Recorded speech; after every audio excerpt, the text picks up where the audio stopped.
I never thought much of getting randomly paired with a college roommate. I figured we'd be friendly, share some laughs, and maybe argue over something small, but nothing out of the ordinary. But when I moved into the dorm, I was paired with a girl named Emily, and from the start, things felt off. Emily was quiet, not in a shy way, but in a way that made you wonder if she had something to hide. She didn't go out much, and when she did, she'd be back in no time. She kept to herself and barely spoke to me. I tried to be friendly, but she only gave short, one-word answers. Over time, I started to avoid her as much as possible. I felt bad about it, but it was just easier that way. One evening, I was studying in our room when Emily came in looking more upset than usual. She threw her bag on the bed and sat down heavily. I tried to ignore her, but she was pacing back and forth. "You okay?" I asked, though I didn't really expect an answer. "Yeah, just a lot on my mind," she said. Then she fell silent again. That night, as I was about to fall asleep, I heard Emily's bed creaking. I looked at the clock. It was past 2 a.m. I tried to ignore it, thinking she was just restless, but then I heard a soft, rhythmic thumping sound. It was irregular, like something heavy was being moved around. Curiosity got the better of me. I got up and peeked out of my bed. Emily's bed was moving slightly with each thump, and I saw her silhouette through the thin partition that separated our beds. She was sitting up, her head bent forward. I was too tired and scared to investigate further, so I just went back to bed. The next morning, Emily was already gone when I woke up. I didn't think much of it until the day after. I was sitting at my desk when I noticed something odd. The drawer of the nightstand next to Emily's bed was slightly open, and I could see a piece of paper sticking out. I pulled it out and found a list of names and dates written in Emily's handwriting. It didn't make sense at first, but then I realized they were names of students in our dorm, and the dates were all recent. I started to feel uneasy. I didn't know why Emily would have a list like this, and I didn't want to confront her about it. A few days later, the list was gone, and Emily acted like nothing had happened. As the days went on, Emily started acting even weirder than normal. I started noticing that Emily was always home, even when she said she'd be out. I'd come back from class, and her door would be closed, but I could hear her muffled noises from inside. It sounded like she was talking, or maybe arguing with someone, but I never saw anyone else come or go. One night, after several days of this strange behavior, I was coming back from a late study session. As I approached our room, I noticed the door was slightly ajar. I could hear Emily's voice, but this time it was clear. She was talking, loudly and angrily. Her door was cracked open, and I could see her in the room. She was standing by the window, her back to me. She was talking to herself, but the way she was moving, it was like she was addressing someone else. I couldn't make out what she was saying, but it sounded intense. I didn't want to intrude too much, so I quietly closed the door and went into the common area. The next morning, Emily was gone again. I took the opportunity to look around her side of the room. I felt a little guilty about snooping, but she was acting so weird lately that I wanted to see if I could get a clue as to what was going on. I didn't find much, just a few personal items and the empty drawer where the list had been. But there was something else. Underneath her bed, I found a small old-fashioned key. It didn't look like it belonged to any of the dorm rooms. I put it back where I found it and decided to stay away from her side of the room. Days went by, and Emily's behavior grew even more erratic.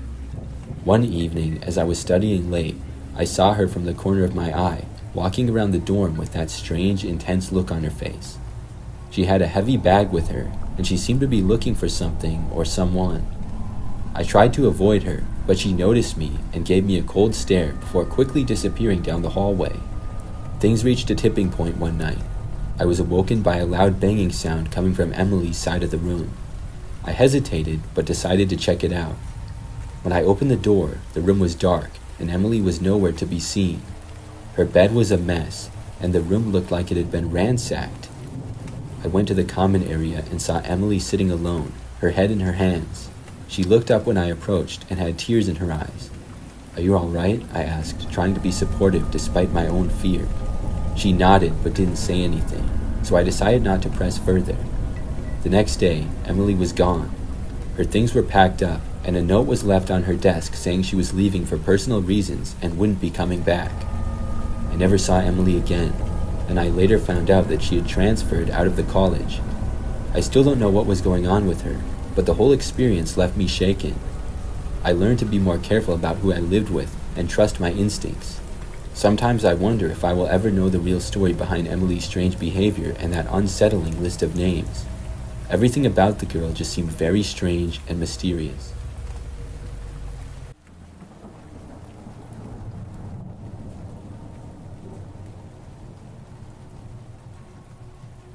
Last year at school, my friends and I had the bright idea to party a bit on a Wednesday, so we got some beers.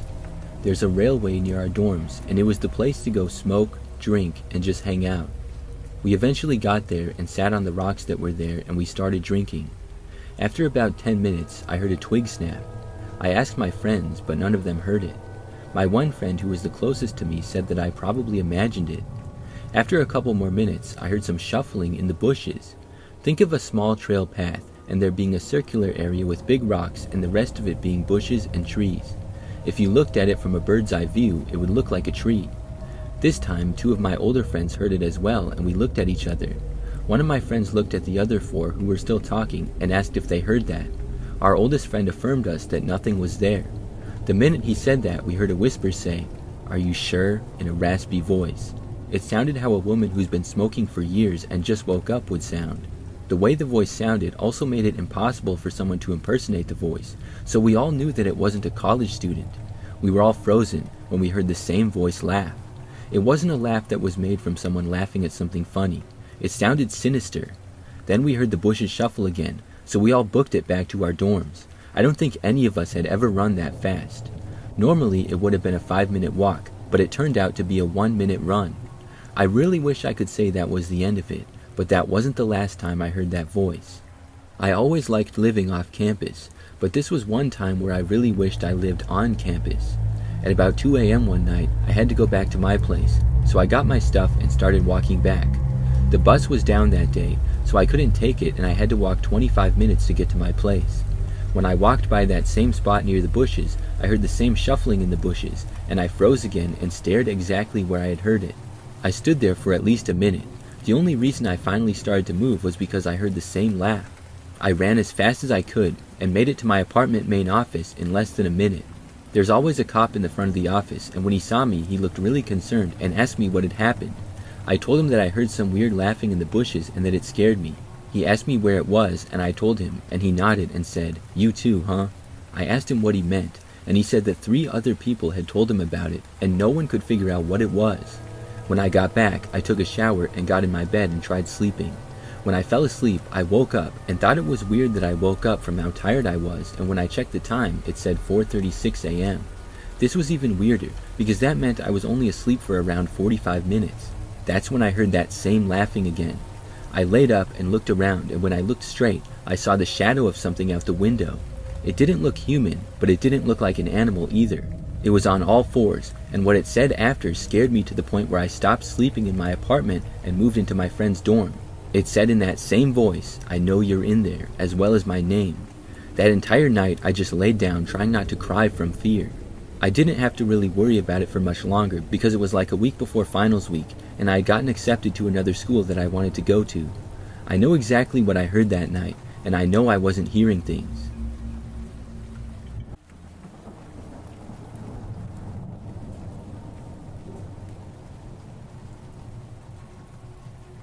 A few years ago, when I was in college, I did quite a bit of studying.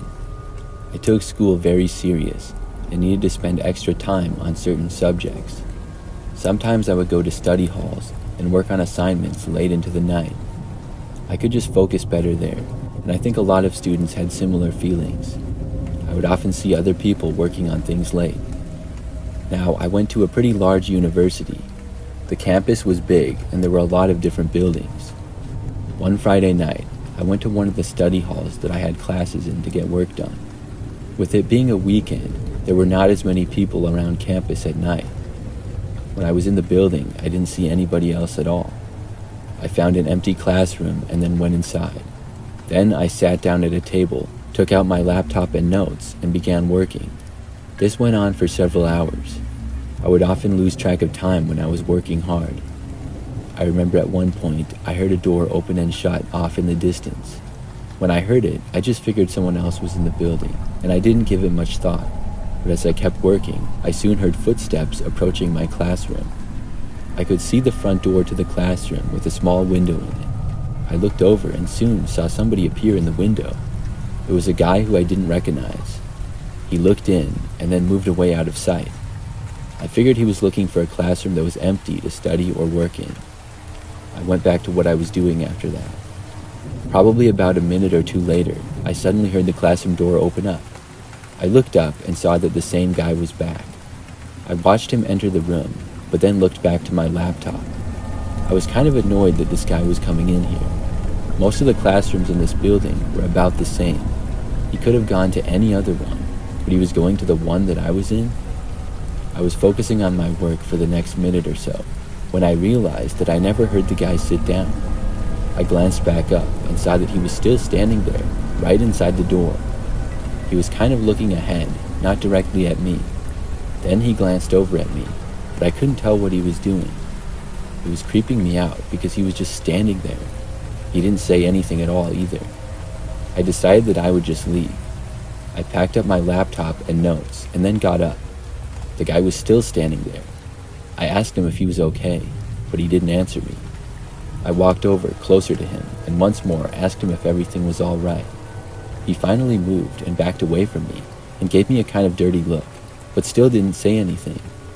Then I just left the classroom. I didn't know what to make of his weird behavior. Not long after leaving the classroom, I was walking down the hallway. That's when I heard the door opening to the classroom that I had just been in. I saw the guy leaving and starting to walk in my direction. I was really creeped out and I walked faster. He followed me all the way to the entrance of the building. Then I left, and when I was out of the building, sprinted to my car in the parking lot. I saw the guy leave the building and I drove away. Luckily, I didn't see him get into a car. After that time, I didn't study in that building late at night again.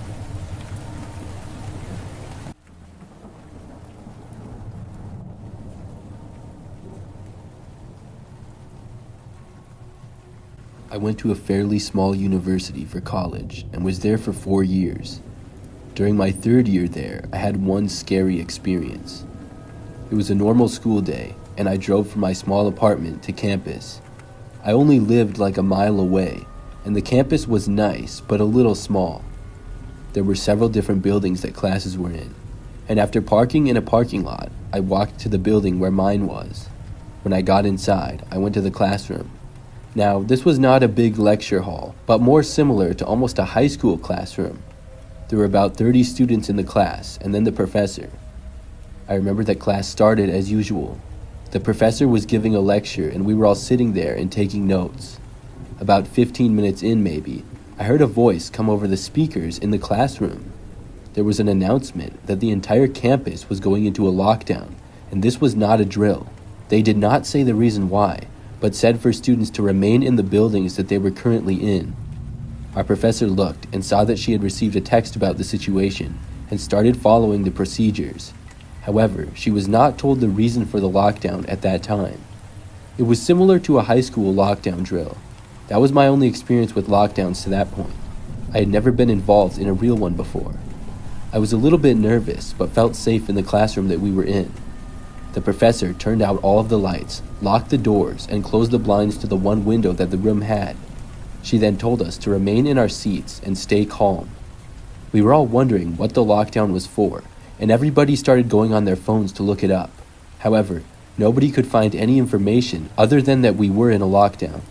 Our college was not tiny, but a little bit smaller, so a lockdown would not necessarily make news coverage. We sat there in our desks, just waiting and wondering for a while. Mostly, we just went on our phones and did whatever. Occasionally, there were small conversations, but things were mostly pretty quiet. After almost an hour, the lockdown was lifted.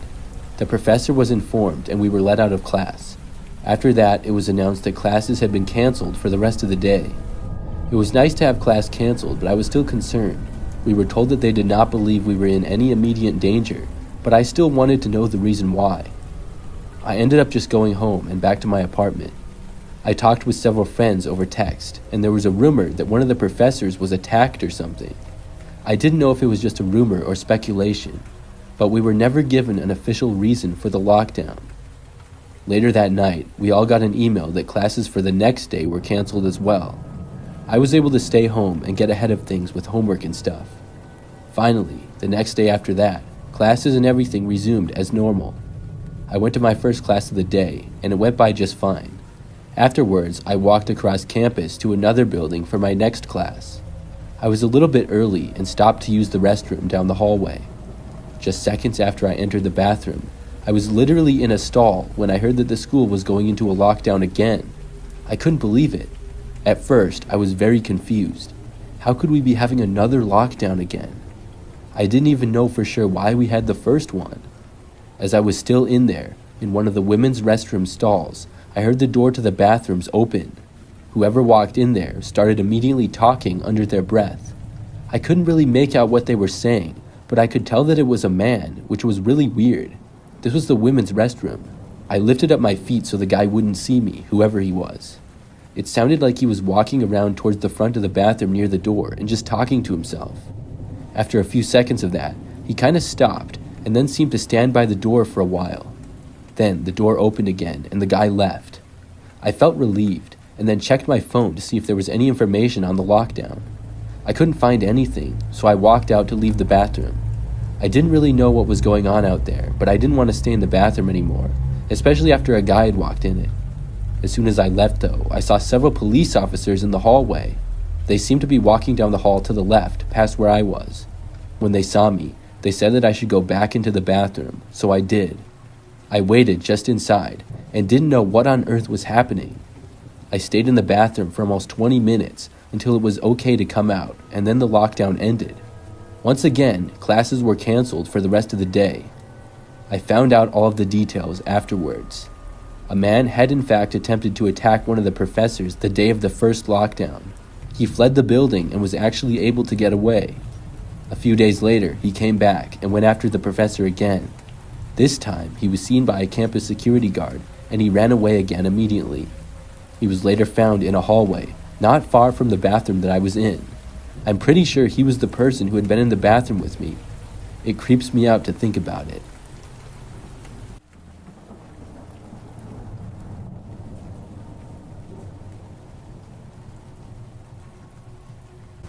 Back in 2018, a series of events happened to me that still haunt me to this day. I was 19 years old at the time and a sophomore in college at a big university. I had just moved into an off-campus apartment, and unfortunately as a female, I was living on the first floor. From the day I moved in, I can't explain it, but I felt a bad energy. My room was at the end of the apartment, right next to our patio/sliding glass door. Over the month before this incident occurred, I always felt like I was being watched. I can't explain it, but anytime I left to go to my car or the gym at the complex, I always moved fast and looked over my shoulder. Anyways, one night we had all gone to bed. I had work the next morning and was trying to fall asleep before it was too late. Around midnight, I woke up to the sound of my doorknob turning. Fortunately, I locked my bedroom door every night. It became a habit after I had this terrible lucid dream about a man standing in my dorm a few months prior. I sat up and looked at my door. After a few minutes of silence, I thought maybe I was just hearing things. I laid back down, but a few minutes later, heard it again. This time, I knew for sure what it was. I sat straight up in bed and looked at the base of the door. I saw shadows of feet. Someone was 100% standing there. Then I heard 3 faint knocks. Without even pausing to think, I yelled out, "Who's there?" I figured at first that it had to be one of my roommates messing with me, but no one answered, and it was silent again. I called one of my 2 roommates, the one I figured would possibly do something like this, and she answered after 3 rings and was super groggy. I had just woken her up. I told her to lock her door, because I was pretty sure someone was in the apartment. We woke up our other roommate by banging on the walls because her phone was off for the night, and we didn't feel safe going out of our bedrooms if someone was still inside. She was so confused by the noise, she came running out of her room, thinking it was morning time and someone had been locked out. I heard her come out, and finally then opened my door and came out. We checked the entire apartment, but no one was there. It was then that we reached the sliding glass door, which we realized was unlocked, and the curtains had been pushed aside. The realization that someone had been at my bedroom door for at least 10 to 15 minutes hit me like a ton of bricks. We called the police and filed a report, but nothing came of it. I was so creeped out I couldn't sleep in that room again. To keep a long story short, every time I tried to go back to that apartment, weird things happened. We ended up calling the police a second time when we heard someone outside of my roommate's window at 2 o'clock in the morning. We had all decided to sleep in her room that night, since I couldn't be in my room, and when we all woke up to the sound, we called right away. They didn't find anyone, but did see footprints around the window. The weird thing was when I wasn't at the apartment, nothing ever happened. It was only when I was there that odd things occurred, as if someone had been watching me the entire time, only trying to get me. After all, they hadn't stolen anything, and they didn't try opening any of my roommate's doors, as they were both unlocked, meaning they would have got in no problem. Now, the weirdest part of the story, my boyfriend at the time, he's now my husband, lived in a different city and would come and visit me on the weekends. Right after the break-in, he was driving his car when he noticed a problem with his tire. He took it to the shop, and they told him in all their years of experience they had never seen anything like this. Someone had taken 4 of the 5 lug nuts off 2 of his tires. The fact that the wheels hadn't popped off while he was driving and possibly killed him was crazy. It was such a vicious and intentional thing to do. I have no idea if this was done by the same person who broke into my apartment, but the timing of the events is definitely suspicious.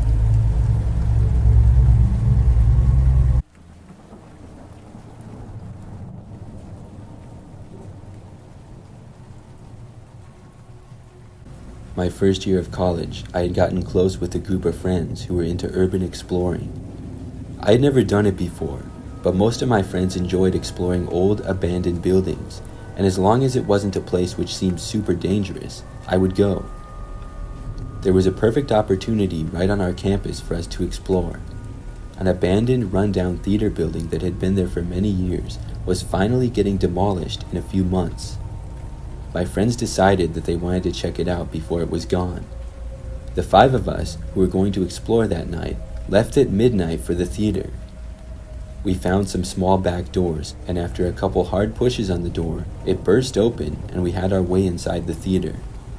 I have no idea what year this theater was built or when it was abandoned, but it was in pretty bad shape. There was a ton of junk everywhere. The audience area was filled with old theater props and other storage items, which is what most of us spent our time exploring. One of our friends, I'll call him Jake, had wandered over to the storage area. The stage had multiple gaping holes in it, and we warned Jake to be careful up there. Suddenly, we heard a loud cracking coming from the stage. We looked over to see that a large portion of the stage had caved in and fallen, taking Jake down with it.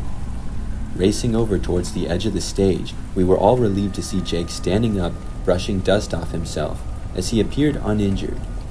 He had fallen about 10 feet, down into a hallway below the stage that had doors leading to multiple dressing rooms and storage rooms. Before we could even ask Jake if he was okay, we heard a loud banging echoing throughout the whole lower level of the theater, shaking the walls.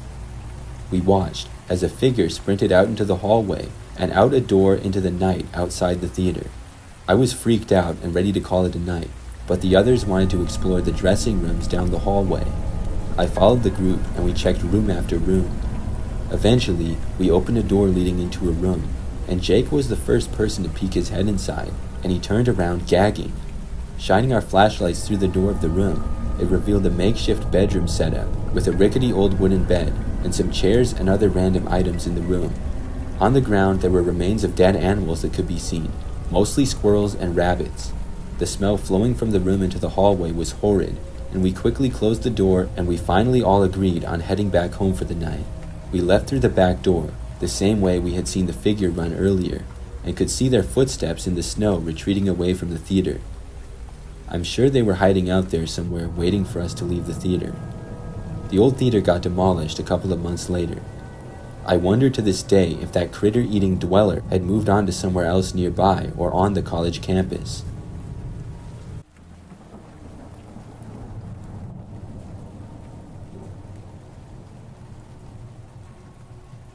My senior year in college, I lived in this old house.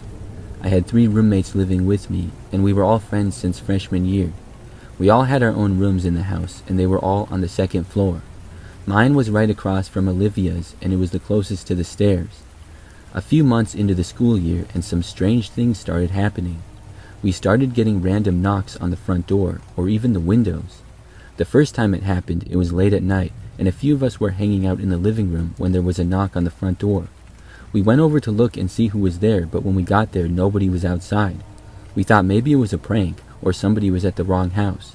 A few nights later, though, it happened again. Once more, nobody was there.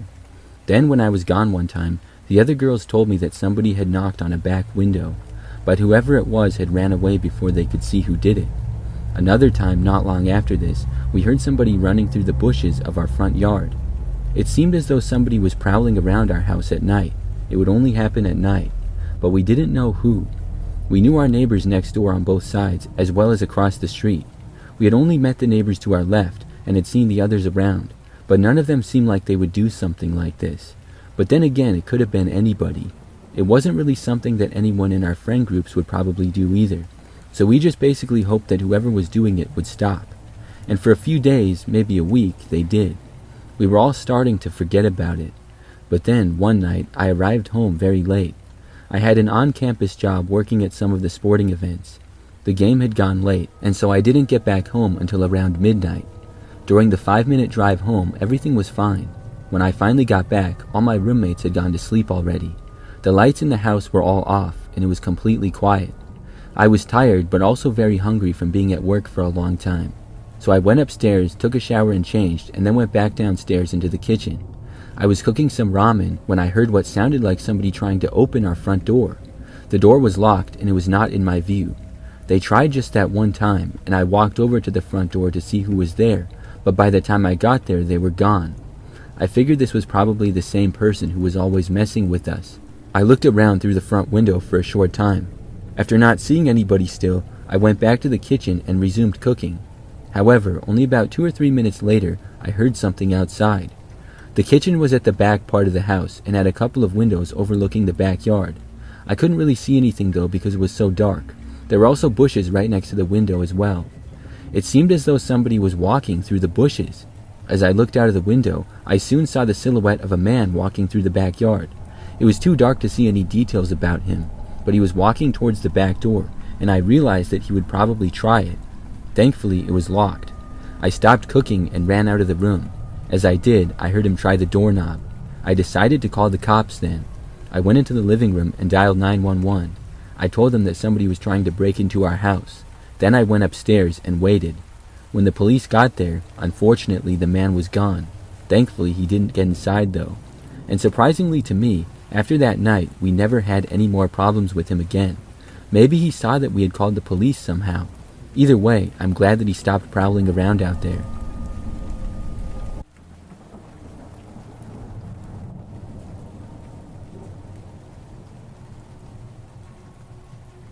This happened to me when I was a freshman in college in a small town in the South. I had a terrible college experience in general, but this experience was part of that. To set the scene, I lived in a building of suites with a parking garage attached to it. There were probably 4 or 5 levels to the garage. The top level of this parking garage was ground level. The suite building was maybe a 5-minute walk down a sidewalk to the entrance of the suites. There was a little room with windows that housed the elevator close to the sidewalk. My boyfriend at the time lived off campus, and I hated being on campus so much for reasons I will not get into, so I spent a lot of time at his house in a neighboring town. I had an 8 a.m. class, so I would usually go back to my suite at some point in the night or early morning. One night, I got back around 2 a.m. The parking garage was pretty full this night, and I had to park at the end farthest from the building, closer to the ramp that went to the lower level. I'm terrified of being inside parking garages, so I always parked on top. It was pretty dark, and usually I would call my sister or boyfriend if I was ever spooked, but this night was normal and I didn't feel the need to bother anyone so late. I was almost to the sidewalk when I noticed someone in the little room where the elevator was. They had been behind the wall, but I saw them emerge. He had not just come out of the elevator, as I would have seen the doors open through the windows. I didn't get a great look at the person, but I could tell that it was a middle-aged man. I found it odd that he was on campus so late, as all the people living in the building were young and mainly freshmen.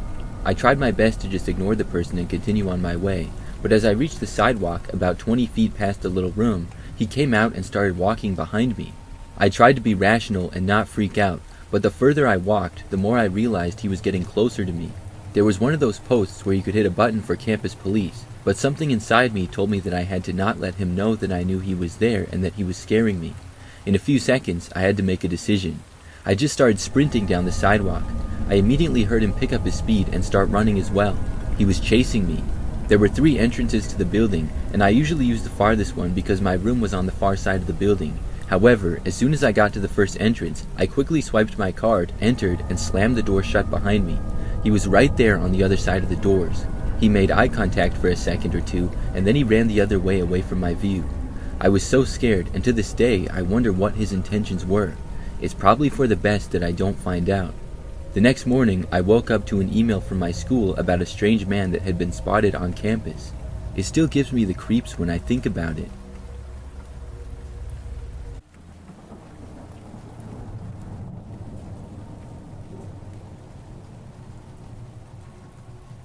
This is a story that happened to me back when I was in college. I'm pretty sure that I was a freshman, and I know that I lived in the dorms. My college was really small. Probably like 2,000 students went there, and the campus had about 5 buildings on it. One day, I got back from a morning class, and then went back to my dorm. I had a little bit of free time until my next class and did some homework. Then I left my dorm room early to go to my final class for the day. I left my dorm and then just had to walk across a courtyard to the building that my class was in. It would only take about 5 minutes to do so. After leaving my dorm, outside it was very quiet. There were virtually no other students outside walking around at all. It wasn't that unusual though because of how small the college was. Plus, just about every class was still in session because it was still about 20 minutes before my class started. I got to the building that my class was in and tried going inside, but for some reason, the door was locked. I found this really odd because this was one of the main entrances to the building. I went to another door, but that one was locked too. In fact, every possible entrance to the building was locked. I knew that our class was supposed to be in there, and I wasn't really sure what was going on. This was an excuse for me to not show up though. I was a good student, but the class was pretty boring and I didn't mind skipping it. I turned and walked back to my dorm. But as I was turning around, in the distance, I saw this one guy running. I thought it was kind of weird. He ran from behind one of the other buildings and then went behind a bush, probably about 100 feet away from me. As I started to walk back to my dorm, I saw the guy come out from the bush and then kind of start to walk in my direction. I turned back and kept walking. My plan was to go back to my dorm and take a nap. I remember getting to the door of my dorm building and opening it up. When I got inside, I was starting to walk to the hallway when I heard somebody trying to open the front door. I looked back and saw the same guy who I had seen outside running. He looked in the window right at me and waved. Then, he knocked on the window a few times. The guy wanted me to let him in. At first, I was going to. I didn't know who he was. I had never seen him before. I thought maybe he lost his key to get in or something. But for some reason, as I took a step in his direction, I just got a bad feeling, like it would not be good to let him in. I ended up just turning and walking away. I felt kind of bad, but if he didn't live here, I was not supposed to let him in. And if he did live here after all, and maybe lost or forgot his key, he could just go to the offices and get another key fob or get let in. I had never seen him in the building though, so I really wasn't sure. I went upstairs to my dorm room and then fell asleep for an hour or two. As a college student, I was never getting enough sleep, so I took naps all the time. I remember going to the window of my dorm room and looking out to see several police cars around campus. Some had flashing lights, and I was wondering what was going on. I checked my student email and saw the notifications of a lockdown. They were from earlier in the day, and I realized why the building doors had been locked and we hadn't had class. In that first email, there were not many details. We were told to stay in the buildings that we were in and would be notified when the lockdown was over. We were also told that classes were canceled. I'm not sure how, but I was not aware of the lockdown up until that point. I stayed inside my dorm room, and classes were called off for the rest of the day. Just about 30 minutes later, though, the lockdown finally ended. It took a few days for me to get all of the information of what happened, or at least most of it. but a guy who did not attend the college but lived in the area apparently made several threats against the university. Somebody who did go to the college knew that guy and reported him. He later showed up on campus, and after seeing him, he was reported and the place got locked down. He was locked out of buildings and hid on campus for several hours.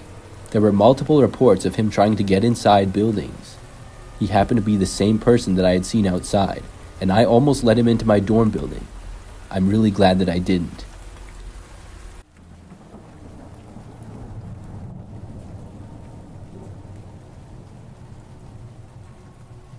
This happened just a couple of years ago.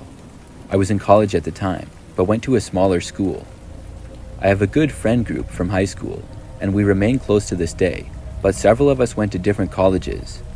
A few went to a much bigger school, which was a little bit more fun to hang out at. It was only about an hour away from the college that I went to, so on a few occasions, I went and visited for a weekend.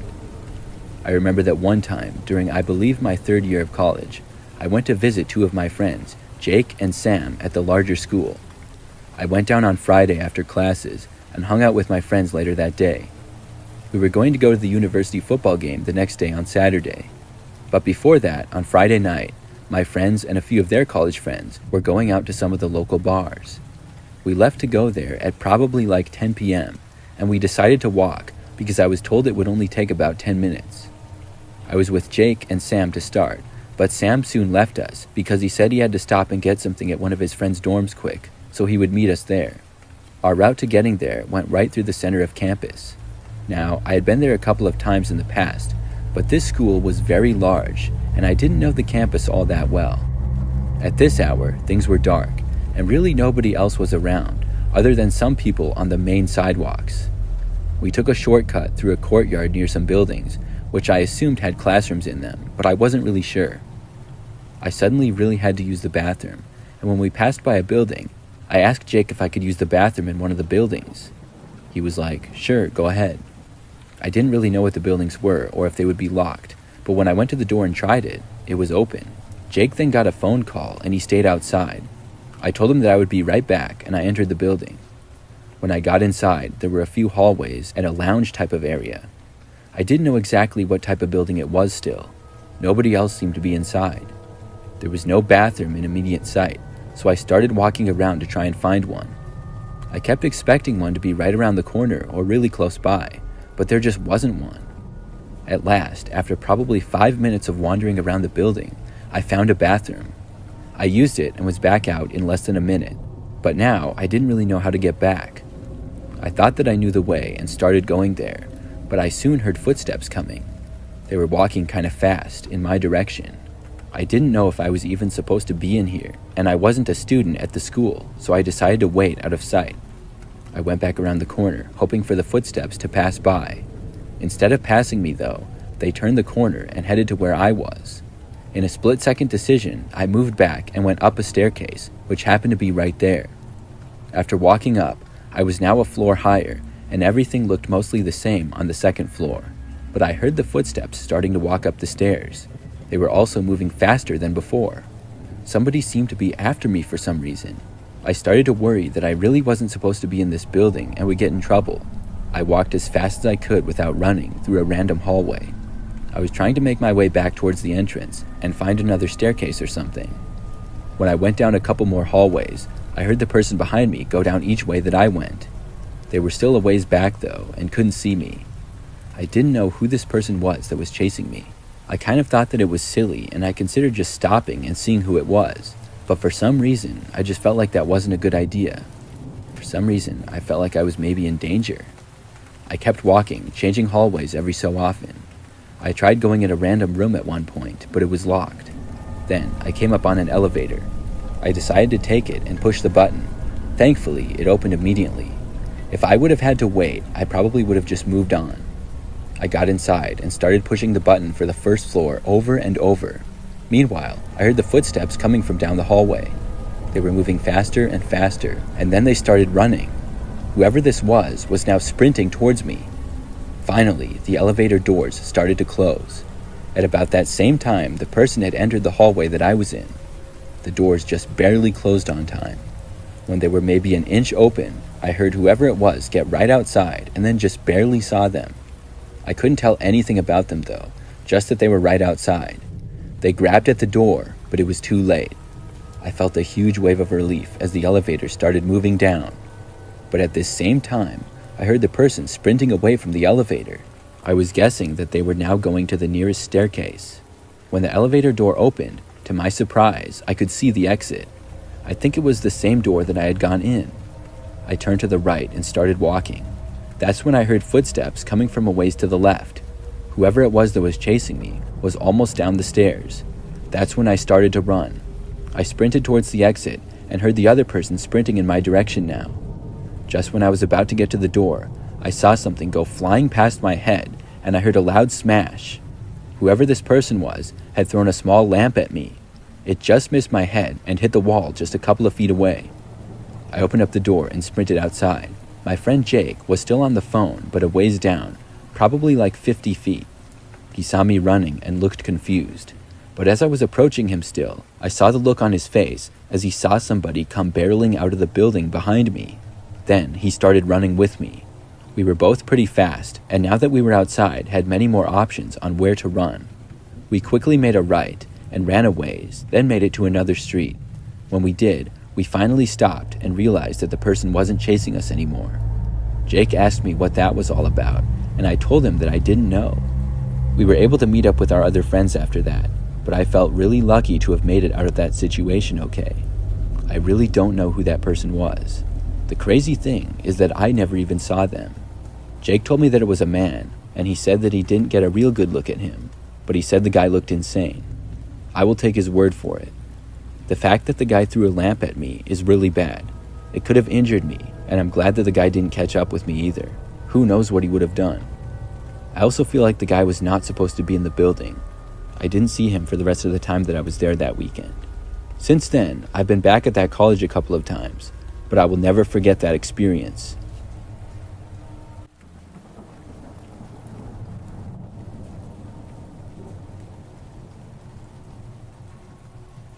When I was an 18-year-old in my first year of college, I had a terrifying experience in a dorm room. This happened on a Saturday night. My friend Leah and I attended a football game. We got bored and decided to head to a haunted house with a group of friends. It was a haunted corn maze and we had a blast. Eventually, the night started to wind down. Leah and I had decided to go back to our friend Terry's dorm room suite so the hangout could continue. We had dyed Leah's hair and we were watching a movie when there were 3 loud slams on the door. Terry's roommate went to answer the door. We heard someone grunt and then saw a man who none of us knew walk past Terry's room door and into the bathroom. We were all so confused and we poked our heads out the door to see Terry's roommate on the floor. The man had pushed him to the ground just to enter the common area of the room. All of us agreed that we didn't know the man. We started laughing and making jokes about the situation because that's how we coped with it at the time. Terry's roommate went to tell the front desk that somebody had come into our room and started taking a shower. Again, it was a Saturday night, so we just assumed that the man was drunk or something and he was in the wrong room. Eventually, though, we started to hear rustling in the bathroom and loud scratches and bangs coming from the door. We started to get scared, so we locked ourselves in Terry's room. Eventually, we heard the bathroom door open and we all turned towards the locked door. We all jumped up as the man began to bang on the door with his fists. He was breathing so heavily that we could hear it from the other side of the door. Leah and I screamed as the banging proceeded to get louder and louder as he began to throw his full weight into the door. At first, we thought he was just a drunk guy, but no guy who's hammered out of his mind has enough coordination to take a running start into a door. Finally, the banging stopped. We thought that the man had left, but we didn't dare leave the room. It was silent for 3 minutes, and then the scratching started. This man was scraping his fingernails down the door like a dog trying to be let into a house. He whispered, "Let me in, please, please. I know you're in there." He began to yell and bang on the door again. How was no one else on this dorm floor hallway coming to help us? Fear was crawling up my body. I have a stress disorder that I take medication for, and this was not the situation for me to be in. I slid down the wall and sat on the floor with my head in my hands to try to calm myself. It had been almost 10 minutes since Terry's roommate went to get campus security. We finally called the front desk of the dorm. Apparently, they had already called security the minute the roommate got down there. How was it taking them this long to get here? The man continued to throw himself into the door for another 10 minutes. We thought the thing was going to break, he slammed into it so much. But finally, after 25 minutes, campus security arrived. They sat the man down and started to have a conversation with him instead of taking him out of the dorm room. At this point, I was getting frustrated at campus security for how long it had taken them to arrive and for how they were handling it. The man told them he hadn't been drinking and that he hadn't smoked anything and that he was fine. They continued to question him, and with each question he began to get more violent. They finally were able to escort the man out, but not before he scuffled with one of the cops, and we heard all this through the door of the room that we were hiding in. Campus security knocked on our door, telling us that it was safe to come out. When we opened the door, something hit the floor. The cop's eyes widened when he realized what it was. It was a pocket knife that had been lodged in the door. Not only did it take these people 25 minutes to show up, but they also didn't check the man or the surrounding area to see if there was a weapon. The security decided to check the rest of the dorm, and lo and behold, they found a crumpled up ball of tinfoil with what they concluded to be meth in it. This dude was out of his mind on meth with a pocket knife, trying to get into the room we were hiding in. We all complained to the school the next week about how the situation was handled, mainly because we saw the same man walking around campus again about a week later. Thankfully, we had no more problems involving the meth man, but I would see him on campus periodically during the remainder of my year of school.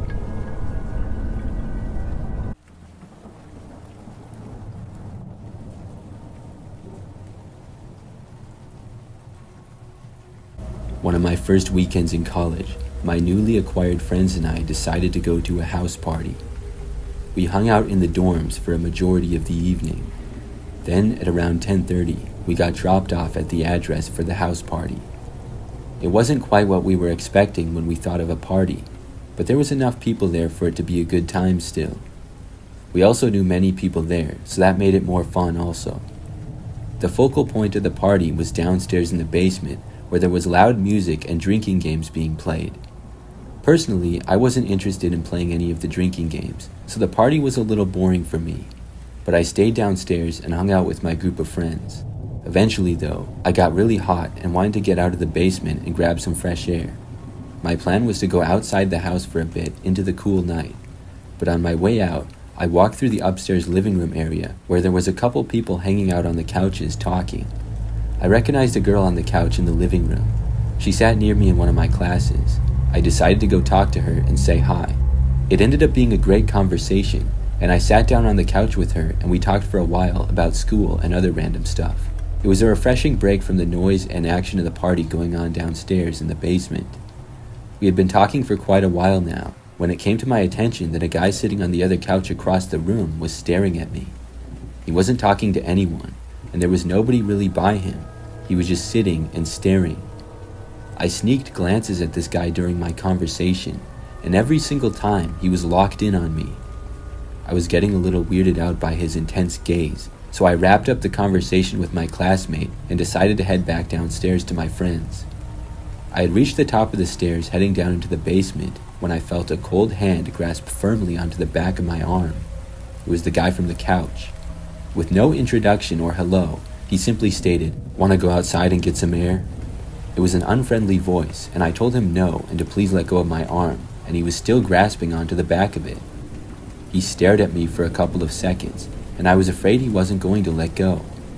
Finally, he slowly released me, and I quickly went downstairs into the life of the party to join up with my friends.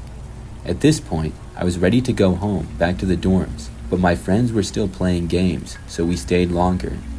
I was scanning the basement looking for someone I knew when I saw the guy from upstairs again. He was standing in the corner of the basement, keeping to himself, and staring once again directly at me. I kept tabs on the creepy guy, making sure that I knew where he was so that I wouldn't get close to him for the rest of the night. I was relieved, to say the least, when one of my friends notified me that our ride was there and it was time to go. We said our goodbyes and piled into the back seat of our ride's car. As we pulled away from the house, I saw someone watching us through the front window, the curtains pulled open a bit and their head peeking through. It had to have been the guy who was staring at me all night. Thankfully, nobody followed us home that night. The next week in my class, I asked my friend if she knew who the guy was that had been sitting alone in the living room. She said she had no idea, but he had been sitting on the couch the whole night by himself, not associating with anyone. That guy had made my first party experience in college extremely creepy, and I watched out for him for the rest of my time at college, but I never saw him on campus or in any classes either.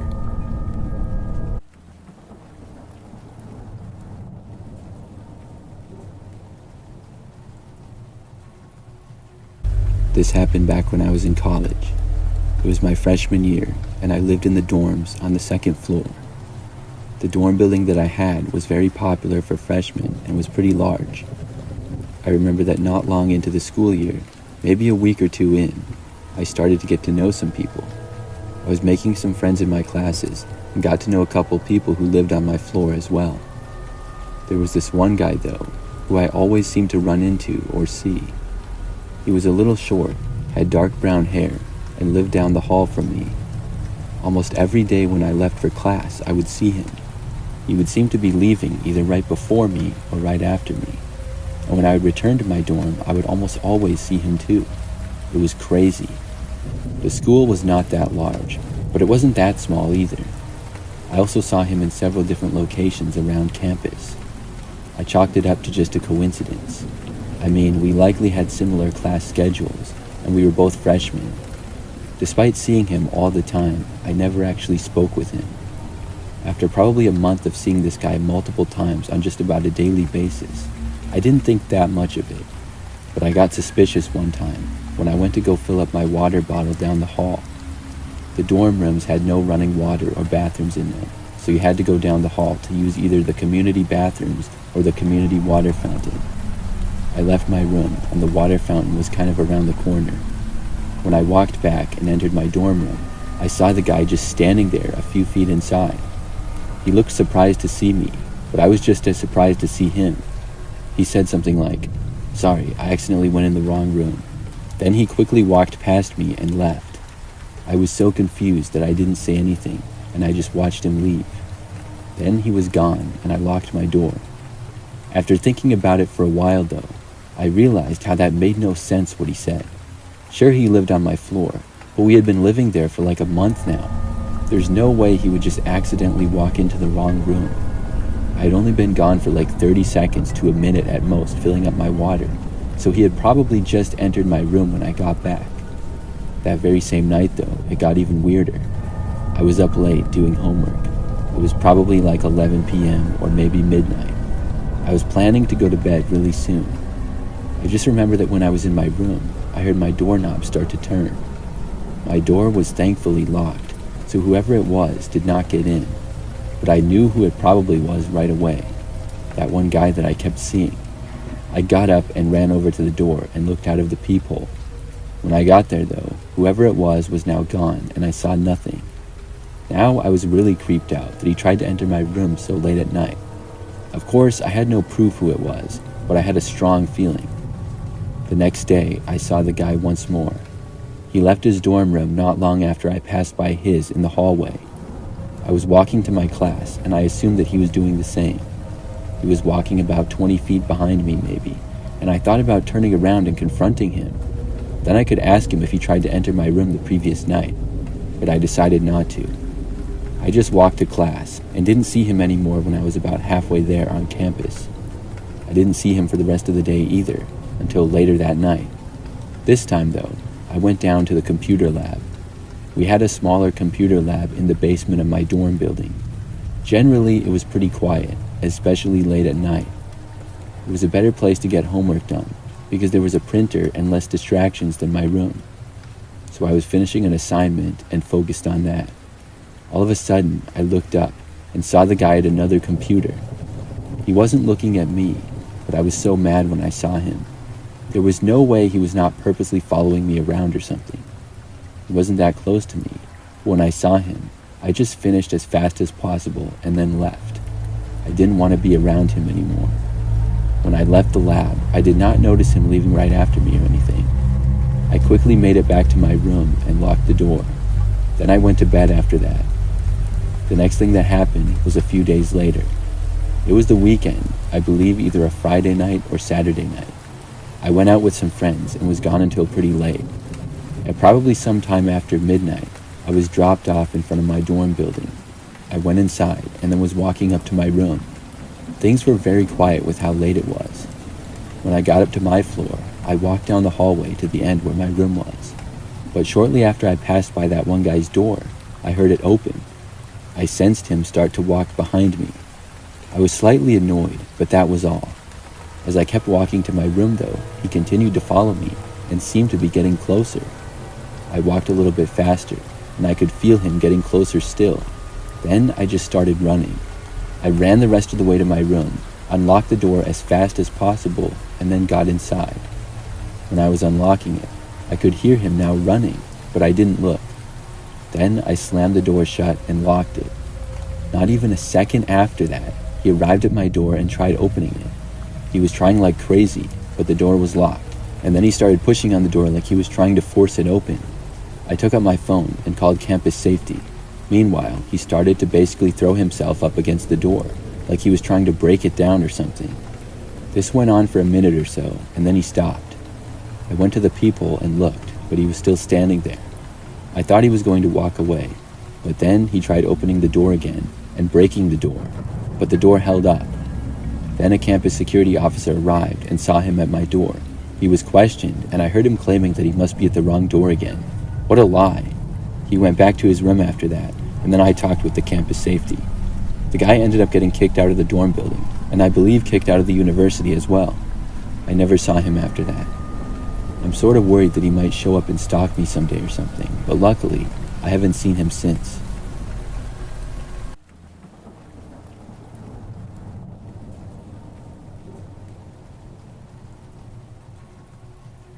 Back when I was a freshman in college, I lived in a dorm building and had a room to myself.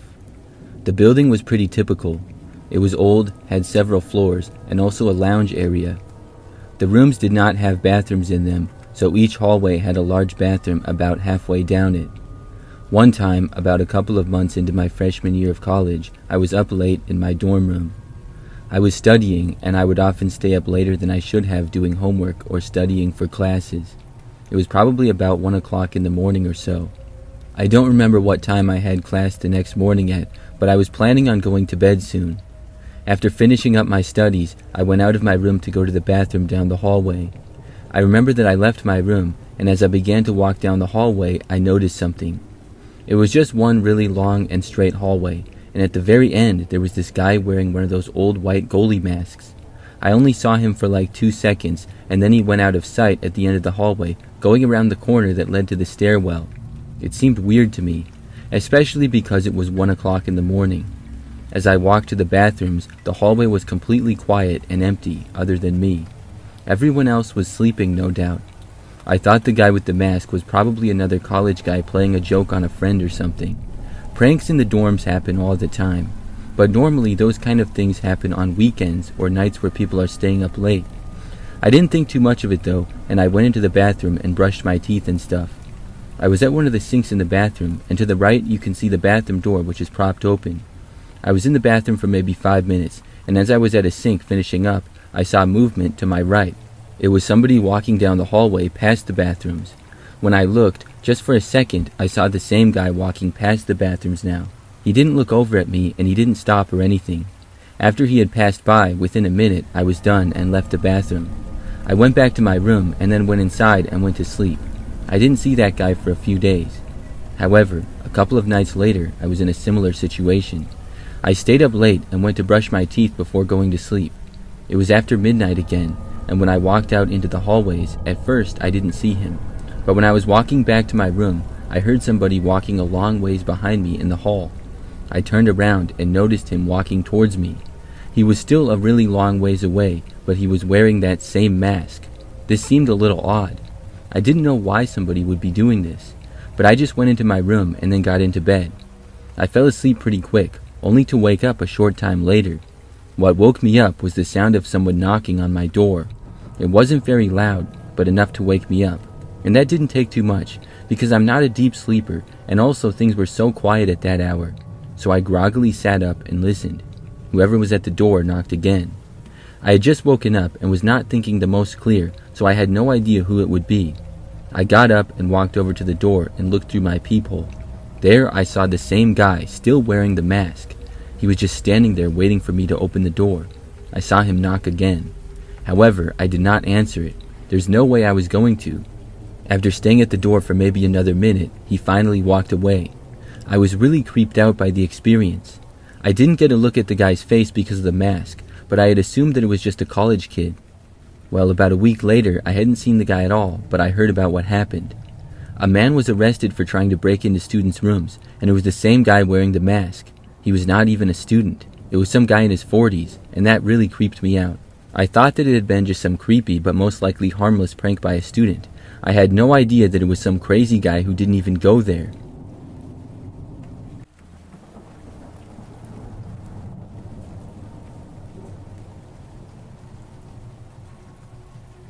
In college, I was living in an old dormitory. It was one of those buildings that had been around for ages, full of creaky floors and strange noises. I shared a room with a guy named Dave. We were both normal students just trying to get by. One night, about 2 weeks into the semester, I was working late on a paper. Dave had gone to bed early and the room was quiet. The only sound was the soft hum of the old radiator. Around midnight, I heard a faint tapping noise coming from the window. It was a little odd because the window was old and didn't close properly, but the tapping was rhythmic and consistent. I tried to ignore it, thinking it was just the wind or something, but it kept going. Tap, tap, tap. It was starting to get on my nerves, so I went over to the window to check it out. I pulled back the curtain and looked out into the dark courtyard below. There was nothing there. The tapping had stopped as soon as I looked outside. I shrugged it off and went back to my desk. After about 10 minutes, the tapping started again. This time, it seemed to be coming from inside the room. I glanced around, but saw nothing unusual, and Dave was still asleep, snoring lightly. The tapping continued sporadically for the next hour or so, starting and stopping without any clear pattern. I tried to focus on my paper, but the noise was making it hard to concentrate. Finally, I decided to just go to bed and deal with it in the morning. The next day, I asked Dave if he had heard anything strange the night before. He looked at me funny and said no. I thought maybe I was just imagining things, or that it was some sort of stress-related issue, but it wasn't until a few days later when it got really weird. That same week, our dorm had a fire drill in the middle of the night. Everyone was groggy and annoyed, but we went outside and stood in the cold while they checked things out. As we were waiting, I noticed that some of the students were talking about a rumor going around. They said that our dorm used to be a hospital, and there were stories about it being haunted. I didn't believe in ghosts, but the tapping was starting to creep me out. A few nights after the fire drill, the tapping came back, this time more insistent, like something was trying to get in.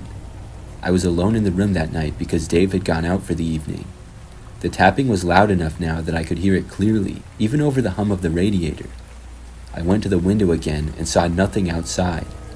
I looked around the room and checked the closet and under the bed, but everything seemed normal. I tried to ignore it, but the tapping wouldn't stop. It was getting harder to concentrate on anything else, so I decided to call Dave to see if he could come back early. He answered and said that he was on his way. While I waited, the tapping grew louder and more frantic. It sounded like it was coming from the walls or maybe the ceiling, and I was really starting to get scared. When Dave got back, he said he didn't hear anything unusual. We stayed up for a while, talking and trying to distract ourselves. The tapping eventually stopped and we went to bed. The next day, I found out that Dave had heard the same thing, but he didn't tell me because he thought it would freak me out more. That night, we both heard the tapping again, but this time it was different. It was more like scratching, and it was coming from multiple directions. We couldn't figure out where it was coming from. It seemed to come from the walls, the floor, and the ceiling all at once. We were both too scared to sleep, so we stayed up talking about it and trying to find a logical explanation. After a few more nights of the same unsettling noises, we decided to get some help. We talked to the dorm resident advisor, but she just brushed it off as old building noises. We tried to explain that it wasn't just the usual creaks and groans. She promised to send someone to check, but nothing ever changed. The tapping continued for the rest of the semester, though it seemed to get quieter after a while. It was as if whatever was making the noise had gotten tired or bored. We never found out what caused it, although some of the other students mentioned hearing similar things, but no one really talked about it much. When the semester ended, Dave and I moved out of the dorm and into an apartment off campus. The tapping stopped completely. We both agreed that whatever was happening was tied to that old building. Even now, when I think back on it, I still get a chill. I don't know if it was something supernatural or just the result of an old, creaky building, but the fact that nobody could explain it and it stopped as soon as we left still makes me uneasy. I often wonder if the next person who moved into that dorm heard the same thing. Maybe they did, maybe they didn't. It's one of those mysteries that will probably never be solved, but I'll always remember those nights and the strange noises that kept me awake.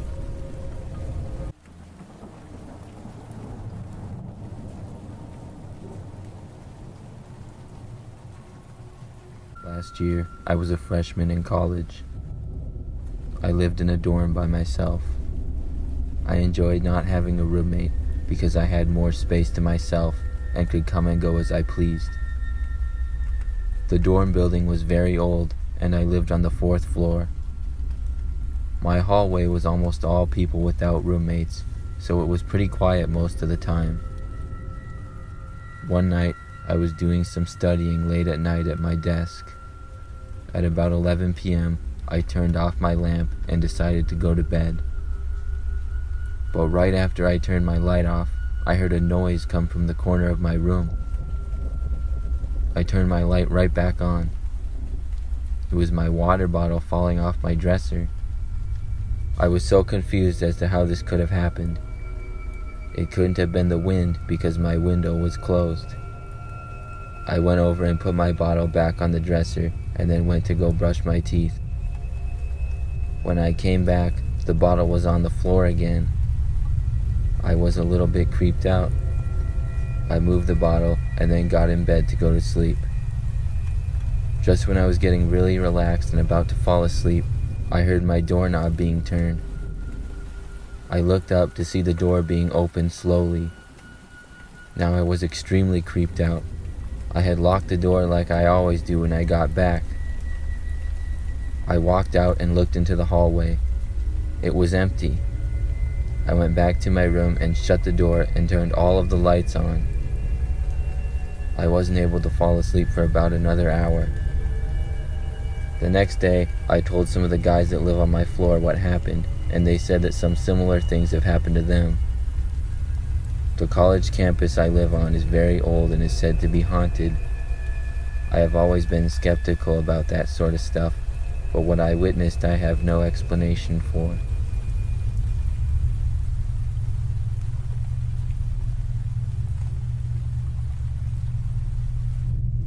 I went to a private university in college. It was very nice and I really enjoyed going there, but I will never forget this creepy incident. One day, I got back from the cafeteria at about 7 p.m. As I was walking up to my dorm room, I saw a man walking in the hallways. I should mention that I am a female and my entire dorm building was female only. I guessed he was just visiting somebody, which is not that strange at all, but the weird part was that the man appeared to be in his 30s. Nevertheless, I ignored him and walked to my room. It was a Friday and my roommate had gone home for the weekend. I got all my homework done for the weekend and then started watching Netflix. About an hour into that, I left my room to go to the bathroom. It was right across the hall, which was very nice. I got back to my room and unpaused my show and got back into it. 10 minutes or so went by and I heard something from the other side of my room. I was too focused on the show to really notice it. That is, until I heard it again, and this time it was louder. I turned my head to see what it was, and I couldn't believe what I saw. It was a man coming out from behind my roommate's desk. In fact, it was the man that I saw in the hallway earlier. He had a smile on his face and was walking right towards me. I screamed and ran for the door as fast as I could. I was just barely able to make it out of my room, and I slammed the door on the man behind me and ran away down the hall. He did not chase after me. I heard him yell at me that it was a mistake and he thought that I was someone else. I wasn't buying that from the creepy smile he had on his face. I ran to a friend's dorm who lived on the floor above mine, and we called the campus police. It didn't take long for them to arrive, and they found a man leaving the building when they got there. It turns out someone let him in the building, and he got in my room because I had left my door unlocked when I went to use the restroom.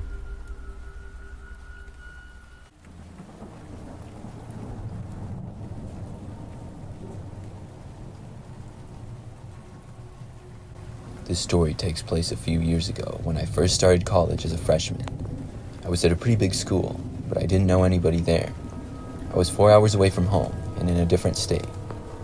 I lived on one of the freshman dorm buildings and on the 5th floor, which was the top floor. On what was the first week of classes, I got ready for bed one night to go to sleep. All of the lights were off in my room and it was pitch black. I had just set my alarm and closed my eyes to try to fall asleep when suddenly I heard my door open. I quickly opened my eyes and looked over my shoulder to the doorway. My room was still very dark, other than just a little bit of light now coming in because of the door being opened. I saw there was someone standing in the doorway, holding open the door. I couldn't tell at all who it was though, because of how dark it was. All I saw was just a figure. I didn't know anybody at the school yet, so I figured somebody must be here by accident. I called out asking them who they were, but they didn't answer me. I then said to them, "I think you have the wrong room." They still didn't answer me. Instead, I saw the figure suddenly move into my room instead of leaving, and then shut the door behind them and lock it. It was now completely dark once again, and I couldn't see anything at all. Everything went completely silent after that. Within a few seconds of this, I was beyond creeped out, and started reaching around for my phone, which I had placed on my desk to charge. As I was doing this, I suddenly felt my right arm being grabbed by someone. I jumped up and off my bed and yanked my arm away as fast as I could. I then yelled as loud as I could for them to get away from me. I ran for the direction of the door and slammed into it, banging my shoulder pretty hard. I felt around for the lock and then unlocked the door and opened it. I then ran out into the hallway and found my RA's room and knocked on their door. Luckily, they were still awake. I told them what had happened, and now that I wasn't alone, I felt better about going back to my room to confront whoever was there. We both walked there and then opened the door, ready for anything. I turned on the light, and we both saw that the room was now empty. I guess whoever had been in there somehow left. I don't know how they would have left though, because I was in the hallway the entire time. There was really nothing else to do at that point, other than to tell my story to the RA, who said he would inform the school. I always made sure my door was locked after that, and didn't have another problem. However, I always wonder who did that to me, and why.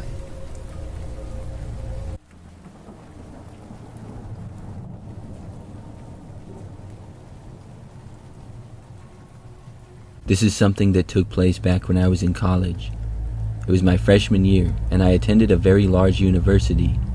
It's a well-known school in the United States and has over 20,000 students. The campus of the school is very nice, and there are neighborhoods surrounding it where many of the students live. When I was new to the college, I lived in the dorms on campus, and I made some friends rather quickly. I knew a couple of people from my high school that also went there, so I was able to be friends with them. But I also met some new people in my classes, and I was having a great college experience to start out. On one night, probably the third week of classes or so, I went to one of my first college parties. It was a Friday night, and there was probably at least 10 house parties around campus on any weekend night. My friend Jen told me about it, and she went with me. There were also some other people that we knew going as well. We hung out in the dorms for a while, having some drinks, and then went to the party later at night. I'm not even sure who lived in the house that we went to, but I believe they were upperclassmen. When we got there, it was pretty busy, and it only got busier and busier. It was a typical college house, kind of old, and in a neighborhood with lots of other houses. Nothing really stood out about it from the outside, but you could sort of hear the noise when you approached the property. After being there for probably an hour, it was extremely packed inside. There were people everywhere, all college students. I lost track of Jen, and didn't even know who hardly anybody was anymore. It also got extremely loud, with music and drunk kids talking loudly. After some time, the party got busted by the cops. No doubt there was multiple noise complaints from neighbors. We heard some kids yelling and looked and saw some flashing lights out front of the house on the street. In an instant, everybody took off scattering. Most of the people ran out of the back door or side door to the house. A few of them went out the front. Then they ran through the yard into neighboring streets. Some other kids even ran upstairs to hide. This was because many of the kids there were underage drinking and didn't want to get a ticket. So I followed most of the people out the back door. I was underage at the time, and I lost touch with all my friends. I just followed the mob, and when we got out into the street, people scattered even more. I walked down the sidewalk, and when things finally quieted down, I decided to go back to the dorms. We had walked there, but I hadn't paid the greatest of attention. It was kind of a far walk and maybe took a good 20 to 30 minutes to get there. I was also somewhat intoxicated, which also caused me to lose direction. I was not super drunk or anything, but it certainly affected me. So I walked down the sidewalk, and soon I didn't see any other people. I was going in the direction that I thought the dorms were in, but really it was the opposite way. I figured I would see Jen or another one of my friends as I went back, because they would be heading the same direction, but I didn't. The farther I walked, the quieter the streets were. After like 10 minutes of walking, I stopped and called Jen, but got no answer. So then I went on my phone and actually looked up directions back to the dorms. As I was doing this, a car started to drive by. I was standing there stopped on the sidewalks, and the streets had been very quiet, with rarely cars going by. When the car got even with me, it stopped. I thought that maybe it was one of my friends offering a ride, but there was a man driving who looked older than college age, much older. He did offer me a ride though, but I did not want to accept it. I didn't know this guy, so it would not be a good idea. After he asked me if I needed a ride, I told him no thanks, I was fine. Then I saw on my phone that I had been going the wrong direction, and I saw where I now needed to go. The man asked me where I was going, and I said back to my dorm. He asked again if I was sure I didn't need a ride, and I said yes. He said okay, but did not drive off. The car remained just sitting there. I turned and started to walk the opposite way.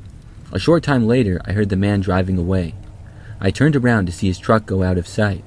So then I started walking back, and it was now going to take a little bit longer, but at least I knew where I was going. I was walking down sidewalks, and most of them were very quiet and dark. About 10 minutes later, as I was still on the sidewalk, I finally heard someone else walking nearby. Somebody was on the sidewalk behind me a long ways back. I looked behind randomly and noticed that it appeared to be the same guy who had offered me a ride.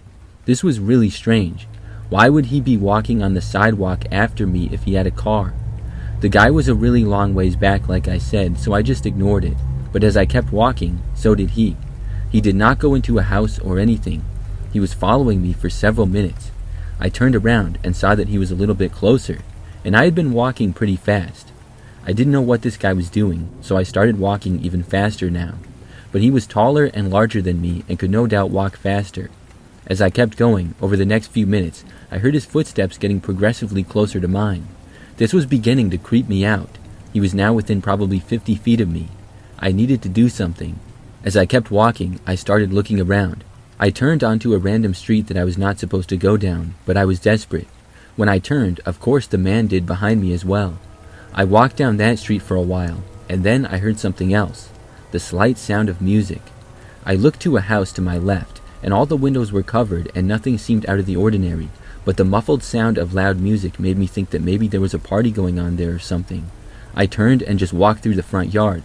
As I got closer, I noticed something else. There was what looked to be a college-aged boy wearing a sports jersey and a backwards hat, sitting in a chair on the front porch of the house. It was hard to notice him at first because all the lights were off. He was very casually sitting on the porch near the front door and drinking a beer. I walked right up to the front steps towards him. I told him the guy was following me and pointed to the man on the street. The man following me now started to approach the house, but was still out on the street. The college guy told me to go on inside, and I opened the door. There was a party going on inside the house. Not nearly as big as the one that I had come from, but still a party nonetheless. I didn't know anybody there, but I felt much safer now. I called Jen again from the house, but still got no answer. After being inside for maybe 5 minutes, I went back out. The college guy out front told me that he told the guy to get lost and saw him walking the opposite way. So I decided to take a chance and leave. I literally ran the rest of the way back to the dorms, and thankfully I made it back okay. When I got to campus, there were some more people out and walking around. Jen was back at the dorms, but her phone had apparently died. In the rest of my years going to school there, I had no problems with anything like that. I never saw that man again, and I never had any creepy experiences when walking around at night.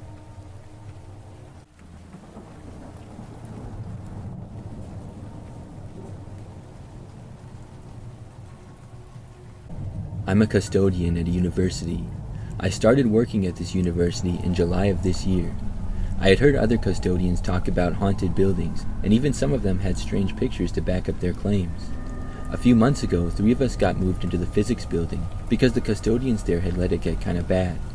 We were very disheartened, but in 2 weeks we had the place looking decent again. I work on the 2nd floor by myself. During the first week, I started to notice strange things. One morning, I was dust mopping, and I heard what sounded like somebody throwing a trash can down the stairs. I thought the two guys on the first floor were being too lazy to carry it down to the basement with the elevator being out of order, so I yelled down, "Y'all quit messing around down there." No response, so I went to see what on earth they were doing. I went downstairs, but neither of them was there, so I went back to their floor to find both were busy, one cleaning the bathrooms and one sweeping out the auditorium. I asked, "Which one of you guys threw a trash can down the stairs?" They both said they hadn't gone downstairs or been working near the stairs, so I asked if they had heard that loud noise. They gave me a weird look, and neither of them knew what I was talking about, so I returned to my duties a bit shaken and curious as to what caused the noise. A little while after that, I was singing while I worked. It was one of my sad Irish tunes that I like. When I finished my song, I was standing around by my janitor's closet when I heard a woman's voice singing down the hall.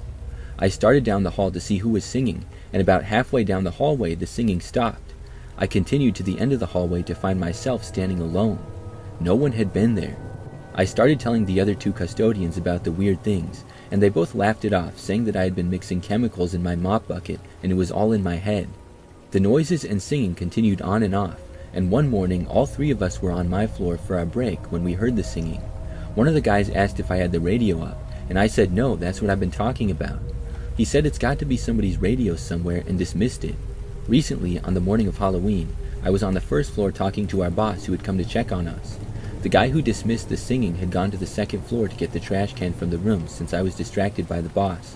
Suddenly, the guy from the second floor came running down the stairs and said, "Who's messing around on the second floor?" We told him we had all been on the first floor the whole time. He told us that he was collecting trash at the end of the hallway when he heard loud banging noises coming from one of the labs. He thought that somebody was breaking in until he realized it was on the second floor. I decided to go up and investigate with him. We went into the lab and nobody was there, and I told him I was going to try that ghost hunter thing to try to get a recording of it and maybe it would talk. He said he wasn't staying in the room and went to finish the trash. I stayed and pulled out my voice recorder on my phone and started asking questions, when behind me I heard a couple of loud bangs. I turned around to find an empty part of the room. I immediately ran and showed the other guy the recording. We didn't go back up to the second floor that day. A few days later, the boss was visiting again, and we told him the story and showed him the recording. He got excited and wanted to make it happen again, so I went back to the lab and opened the door and stood out in the hallway. I told him that it seems to react to music, so the boss started singing some song from the 70s, and no sooner had he started that the banging started from inside the room. He smiled, and we went inside to find no one in there. We have all continued to hear voices singing and loud bangs coming from different parts of the building. One guy worked by himself one morning, and he was so shaken by whatever happened that he won't talk about it. So far, that's all that's happened. Maybe things will escalate in the future.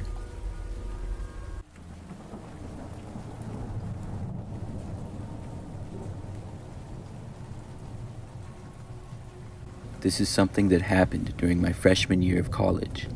It was a few years ago now, but I still remember it like it was yesterday. At the time, I went to a university with about 10,000 students. For my first year, I lived in an all-female dorm building on the 3rd floor. There were 4 floors total, and I had my own dorm room all to myself. On probably the 3rd or 4th week of school, I went to bed one night just like any other. It was a weeknight, but I don't remember exactly what day. I woke up though at around 3 o'clock in the morning and really had to use the bathroom. The bathrooms were just a ways down the hallway, so I got out of bed and headed to the door. When I got out into the hallway, it was empty and things were very quiet. I had to walk maybe between 50 and 100 feet to get to the bathrooms. Once I was there, the bathrooms that we had was basically a room with 5 doors and a sink. Each door was its own little private bathroom. Nobody was inside, and all of the doors were open when I got there. Not surprising for it being 3 o'clock in the morning. As I was inside one of the rooms, I heard footsteps come from the hallway. Whoever it was then entered the bathrooms and went into one of the rooms across from me. I didn't think too much of it. I was inside for maybe a minute and then left. When I did, the other person was still inside the one across from me. Basically, right when I got back into the hallway, I heard the other bathroom door open. Then, when I was maybe 30 feet away from the bathrooms walking to my room, I heard them start walking in the hallway behind me. I still didn't think much of it at the time, and I expected it to be another girl. But something about it just seemed odd. I don't really know why. I looked over my shoulder to see who it was, but when I did, I saw that it was a man. And it wasn't a college-aged man either. This guy looked much older than me. I was really confused by this. I turned back and kept walking from my room, but instantly I heard the man speed up his steps. He was walking pretty fast and starting to gain on me. I got a really bad feeling and I sped up as well. By now, I was pretty close to my door, and I hadn't locked it with me only going to the bathroom. That was good, meaning I could get inside faster. I could hear the man still getting closer and closer to me, and I started to feel panic setting into my mind. Now, I was only about 10 feet away, and the guy was less than 20 feet behind me. When I got to the door, I quickly opened it, got inside, and then shut the door and locked it behind me. Probably a second later, the guy stopped right outside my door. He then tried opening the door, and my heart started racing even faster than it already was. Then he knocked on it. I had no clue who this guy was or what he wanted. I knew that he wasn't supposed to be here, though. I chose not to answer the door. I also didn't bother to ask him what he was doing or who he was. There was about 30 seconds of silence after he knocked. I was hoping that he would have gone away, but then he knocked on the door again. It wasn't a very loud knock at all, and after he knocked, I walked over to the door and looked through the peephole. He was sort of short and wearing a black jacket and had sort of blonde hair. I didn't know who he was. He definitely didn't work at the school or anything either. He knocked again for a third time. I really wanted him to just go away. There was no way that I was going to be able to get any sleep with this guy here. He didn't say anything the entire time, but was just standing there. I went away from the door and sat on my bed. I waited, and the guy didn't knock for a really long time. But when I went back over to the door and looked out, thinking maybe he was gone, the guy was still there. I didn't know what to do. I walked back over to my bed. Then the guy knocked one more time. It was really quiet, and I just barely heard it because of how quiet it was. I didn't get up to look. I stayed where I was, and probably 10 more minutes went by. I didn't hear any noises and got up to look again. That's when I saw that the guy was finally gone. After that, I was finally able to get back to sleep. The next morning, I found my resident advisor and told her about the man. She said that she was going to report it. Luckily, I never saw the guy again after that. A few days later, though, I found out that the man had been let into the building much earlier that night. He had told a student that his daughter lived there and he had to give her something. The student let him in, believing his story. It turned out that it was a complete lie, and he must have hid somewhere for hours. I get really creeped out thinking about it. Campus security was informed of the situation, but I never heard anything more of him.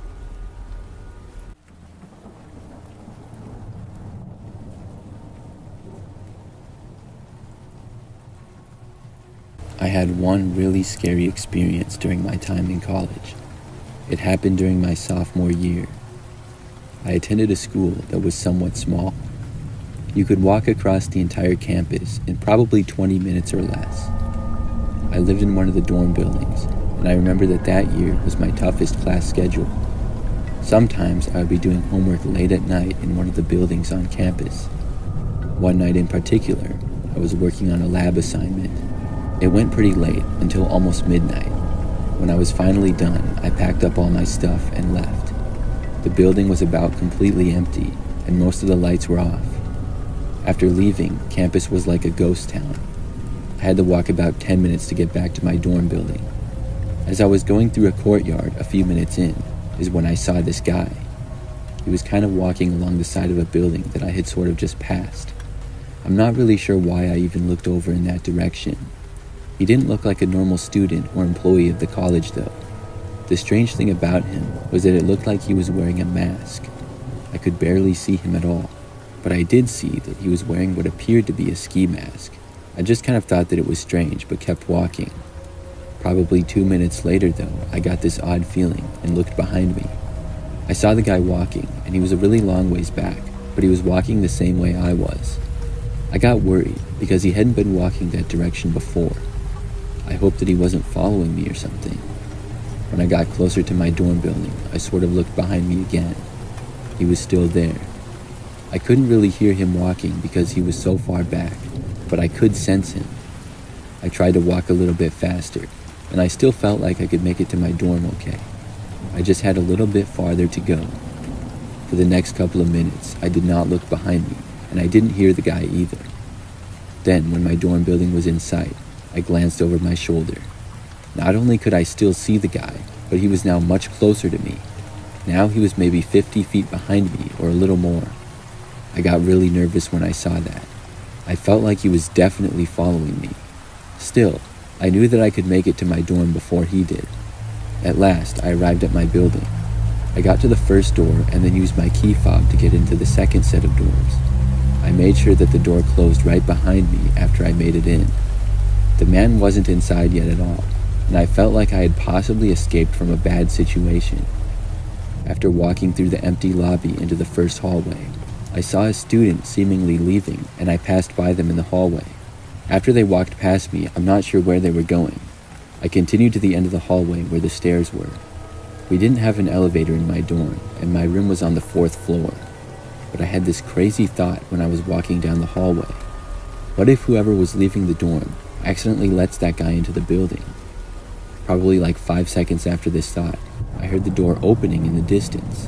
Now I was a good ways down the hall, but not at the stairs yet. Moments later, I heard somebody enter the hallway from the lobby.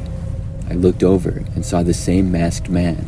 He was walking really fast and heading in my direction. I quickly went into the stairwell and ran up the stairs as fast as I possibly could. About the time I reached the 4th floor, I heard the guy entering the stairwell. Then I sprinted down the hallway and got to my room. As I was entering, the man reached the top of the stairs. He didn't come to my room or anything. I kept watching out the people. I decided to call the police and let them know what happened. They came out and searched the dorm building. They found the guy hiding in the basement. He was not a student, and I'm not sure what he was doing on campus. The student that left the dorm after I entered did in fact let him in. Apparently, the guy removed his ski mask and wasn't wearing it when he was let in. Then he must have put it back on after arriving inside. The person leaving must have thought he was just a student or just didn't notice. That experience made me scared to go out at night on campus for a while. Luckily, nothing like that happened again.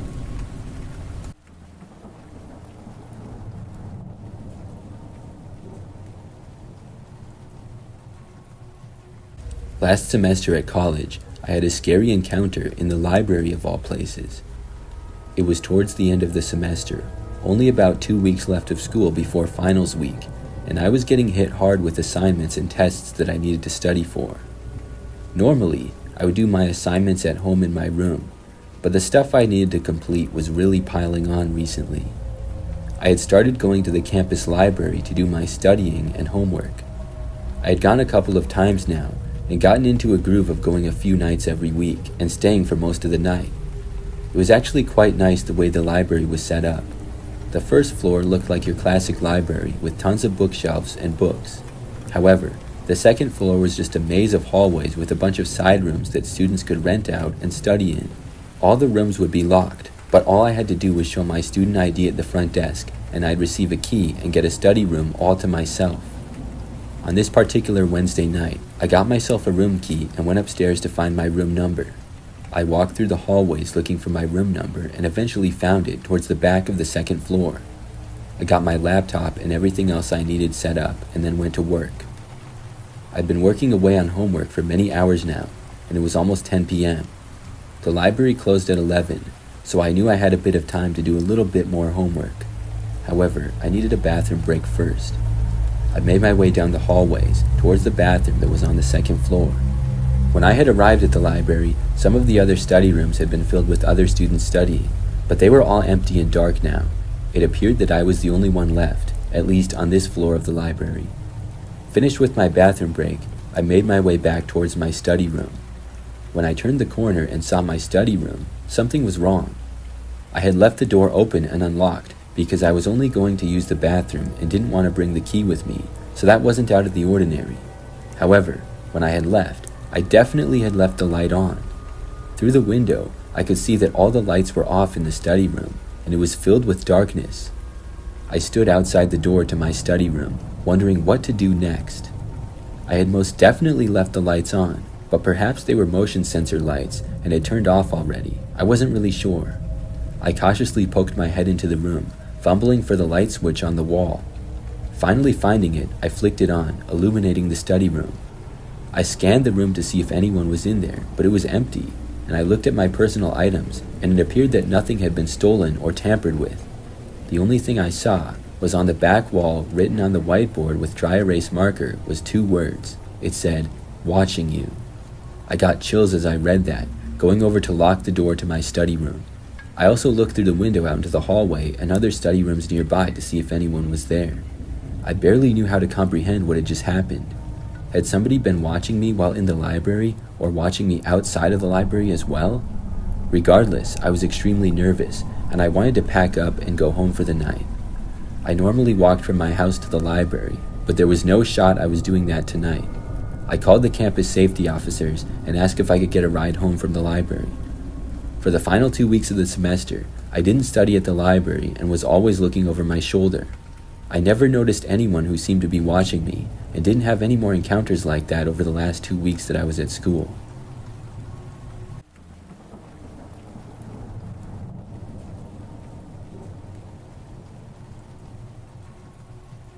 Last year, I was a freshman in college.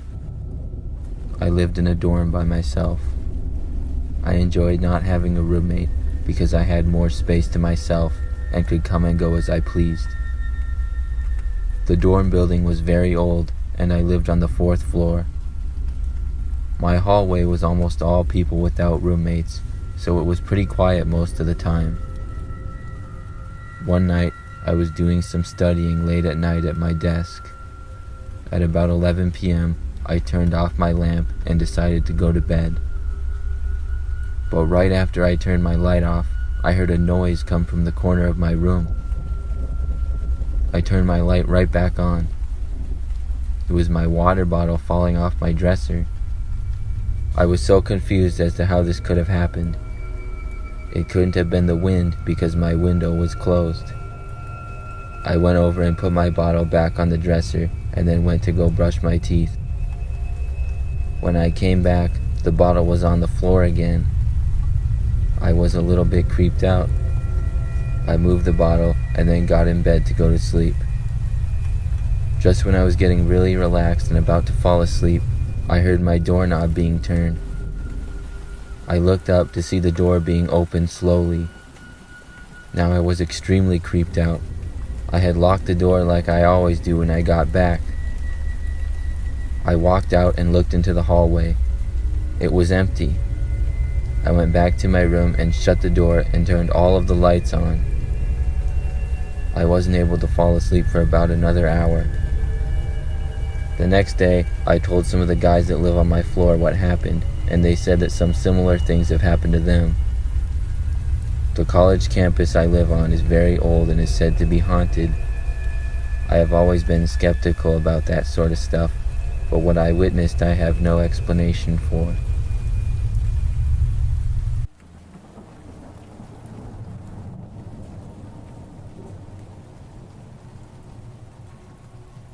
I had a weird thing happen to me when I was in college. This was during my sophomore year of undergraduate, first semester. I lived with a roommate in the dorms that year.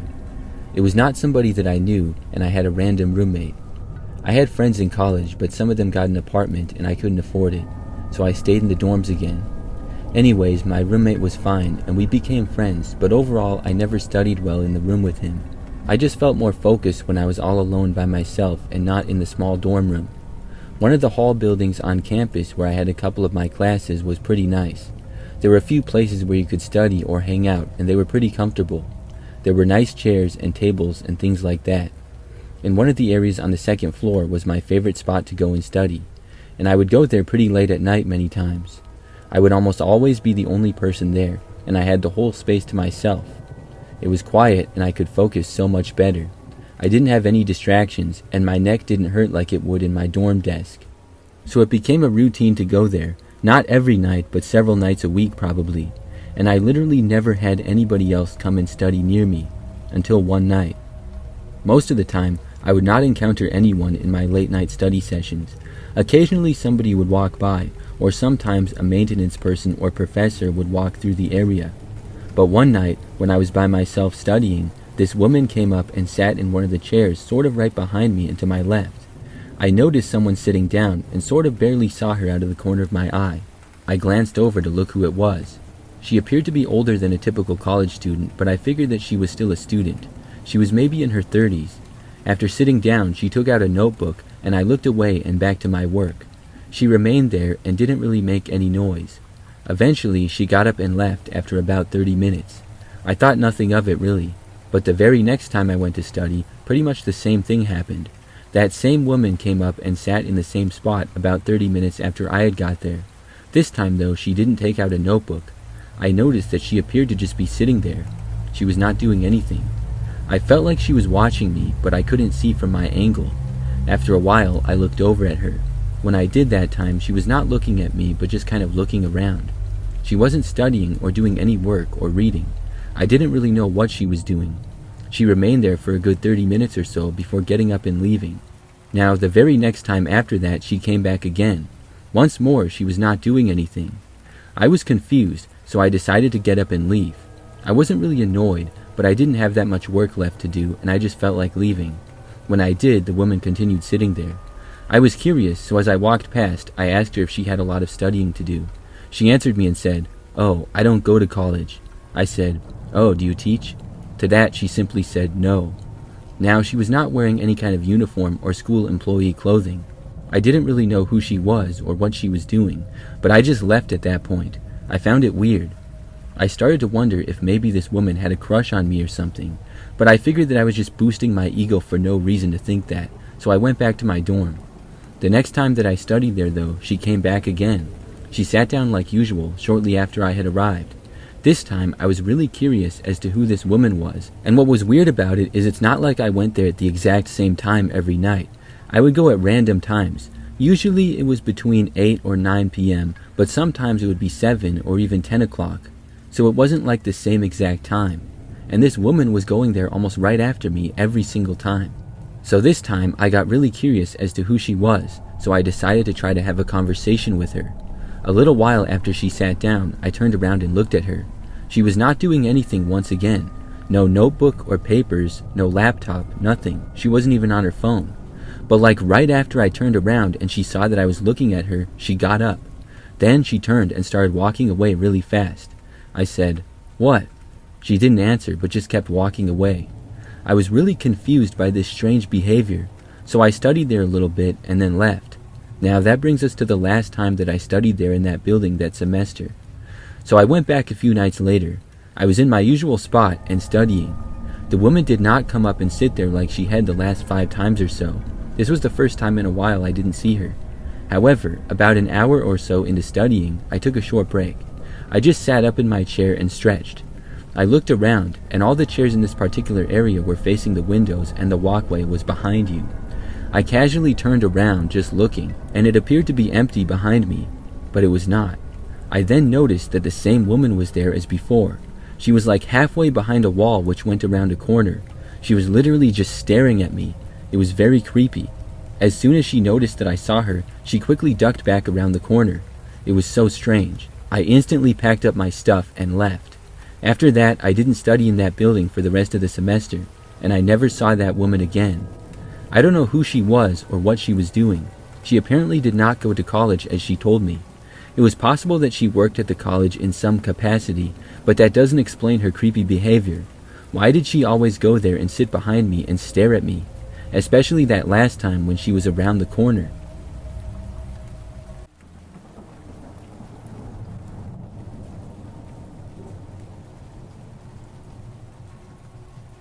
I graduated from college a couple of years ago.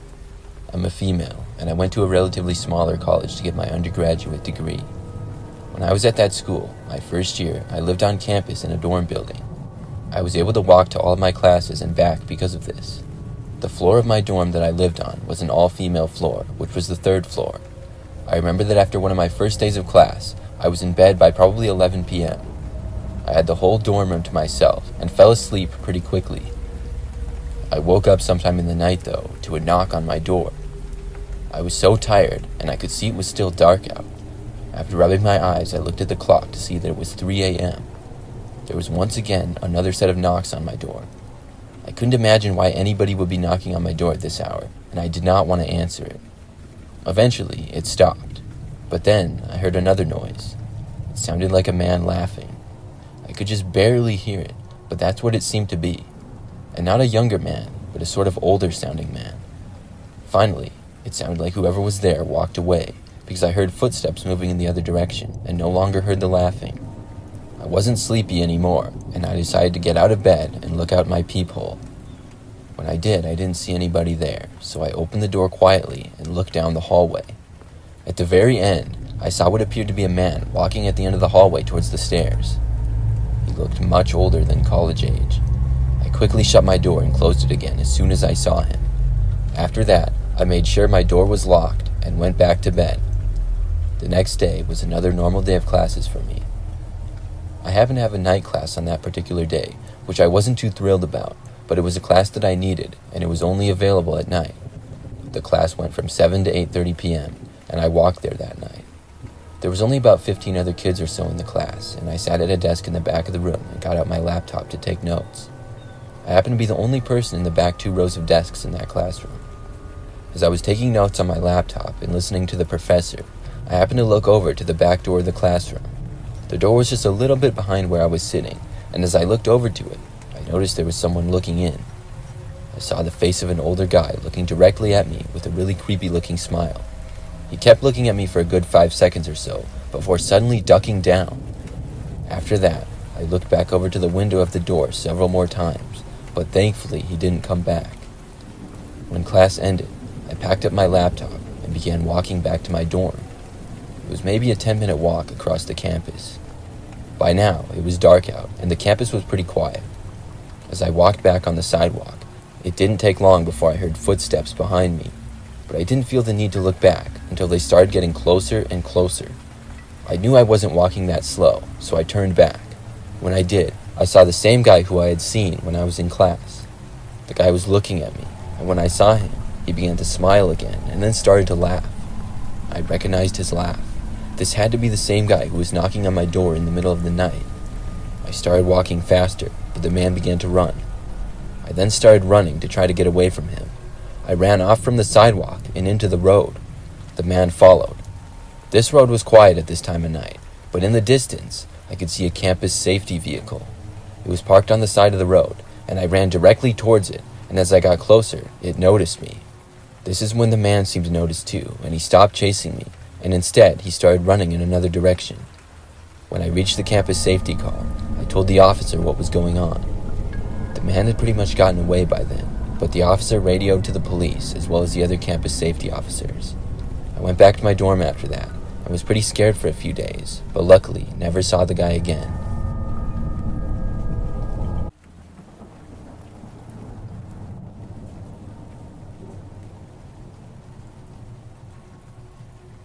I am a senior in college currently. This story happened to me when I was a sophomore. It was the beginning of the second semester of classes. I lived in a pretty standard dorm building at the time. It had 5 floors and a basement. The dorms were pretty old, and the basement was known to be very creepy. The laundry room was down there for kids on the first 2 floors, so I had to use them. One night, I was playing video games in my room and decided to do my laundry. The laundry room was right at the bottom of the stairs and was basically the only room that people used in the basement. The rest of it was just hallways and rooms used as storage, and it was very dark and creepy. I went down, put my stuff in the laundry, and then went back up to set the timer and continue gaming. When my timer went off 40 minutes later, I went back down to get my laundry. But when I arrived in the laundry room, I saw that the washer had been opened and all of my clothes had been thrown around. I was pretty angry about this, and I looked around but didn't see anybody. Then, I heard the sound of laughter coming from outside the room. I walked over to the hallway. It was dark, but I saw a man about 30 feet away down the hall, standing there smiling and laughing, holding one of my socks and waving it around. He had to be at least 40 years old, and he looked completely insane. He started to walk towards me. I turned and went up the stairs. I ran to my RA's room and knocked, but he didn't answer. It was pretty late at night, and I figured he was asleep, so I decided to call the campus police instead. I went to my room and called them, and they said they would have somebody on the way. Just when I hung up, I heard the door to my room jiggle. I went over and looked out the peephole. The man was there. He started banging on my door. I looked around my room to try to find a weapon. Then I heard the noises of people shouting in the hall. I walked over to the door again and saw the man in a struggle with about 2 students. I went out and tried to help them. The man put up a fight, but eventually we were able to overpower him. The police arrived and took him away shortly after. It turned out to be a crazy homeless man that was on drugs. Nobody knows how he was able to sneak into the dorms, though.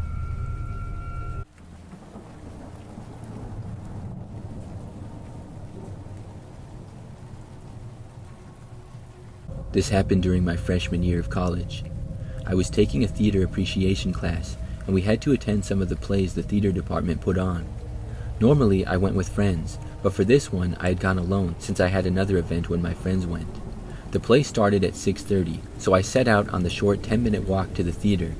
When I arrived, I saw a man standing by the entrance. Out of habit, I smiled at him as I tend to do that with strangers. He smiled back, but there was something about him that made me feel uneasy. He got in line right behind me, and when we waited, I overheard him muttering to himself about his car and where it was parked. I really wasn't paying attention until I heard him say, "Where are you sitting?" I thought he was talking to someone else, so I didn't respond. Once my ticket was scanned, I went around and found my seat. But then, to my surprise, the same man sat down next to me. I heard him mumble, "I can't believe it," right next to me. His tone sent a chill through me, but I tried to ignore it. He was probably in his early 30s, and soon enough, he turned to me and started asking questions. Too many questions. He asked, "Do you come to these plays often?" And I told him no. He quickly launched into how he was a regular and loved them, and mentioned that his girlfriend was in the play that night. I was still creeped out, but I felt a twinge of guilt for judging him so quickly. Maybe he was just being friendly. But then, something strange happened. Everything I said, he had the same interests, the same experiences. It was unsettling. When he asked what kind of music I liked, I decided to mention a lesser-known artist thinking he wouldn't know her. However, he said that was his favorite artist. It was too much. He was agreeing with everything I said, and the more he did, the more uncomfortable I felt. Right before the play started, a woman around his age sat on my other side. The moment she sat down, he went quiet. Then, oddly, the woman struck up the same kind of small talk with me. She even asked me similar questions, almost as if they had compared notes. As she talked, she touched my arm a few times in this weird, too familiar way, just like the man had done earlier. I felt trapped between them. Thankfully, the play started, and everyone went silent, but I could still feel their eyes on me, watching me the whole time. At intermission, the man offered to get me something from the concessions. I declined, but he kept insisting. I kept saying no, but he seemed frustrated and eventually got up to leave. As soon as he was gone, the woman picked up right where he left off, asking me about singing because she thought my voice sounded pretty. I told her I used to sing in high school, but I had stopped. Again, she touched my arm while she talked, more than once, and it made my skin crawl. When the man returned, he brought back some M&Ms and Milk Duds, both of which looked like they had already been opened. He offered me the Milk Duds, and I declined. He didn't eat them either, just placed them on the floor like he wasn't sure what to do next. Then he started asking me more personal questions about my family and whether I came to college alone. I lied, telling him that I lived with my brother in an apartment far away from where I really lived. That's when he leaned in and told me he was an amateur music producer and that I had a great voice. He said I should come by his place sometime to record. He just happened to live where I said I lived. It was all too much, and the tension in my chest wouldn't go away. Then his phone buzzed. He quickly looked at it and tried to hide the screen, but I saw the message. It said, "She's really cute. Do you think she'll work?" My heart was racing, and I wanted to bolt right then and there, but I didn't know what to do, and I needed to watch this play for my class. The woman beside me suddenly touched my arm again and whispered that she was going to the bathroom, suggesting I come with her. At first, I thought maybe she had noticed the man's odd behavior and was trying to help, but then I saw her phone light up too with a message that read, "Yes." It was from an unsaved number. I declined her offer, and she never went to the bathroom. We all just sat there as the second half of the play dragged on, tension thick in the air. They both kept glancing at me, and I could feel my heart pounding in my chest. The moment the play ended, I got up and climbed over the woman, making my way to the exit as fast as possible. Once outside, I darted into the bathroom trying to collect myself. When I finally came out, I saw the man and woman standing in the corner of the foyer, having what looked like a heated whispering argument. When the woman spotted me, she immediately stopped talking, and the man began walking towards me. "I can give you a ride to your apartment," he offered. I told him no, that my brother was picking me up. Just then, one of my classmates ran over, calling out to me saying hi. The man backed off when he saw my friend. We left together, and as we walked out, I didn't look back. I just ran home, staying on the phone with my mom the whole way back. Now, I can't stop wondering about what was up with those people. Why did they act like they didn't know each other when they clearly did? Why did they both ask me the same creepy questions, touching my arm like they were trying to establish some weird familiarity? And what was with the texts? Were they communicating with each other about me the whole time? Where did the candy come from, and why was it already open? Why didn't he eat any of it? And why did they keep acting like they were trying to separate me, asking if I wanted to go to the bathroom or ride with them? I don't think I'm being paranoid when I think something was seriously wrong with those people. To make things worse, a girl had also been abducted, trafficked, and murdered in my college town about a year or two before I was there. The whole situation made me uneasy.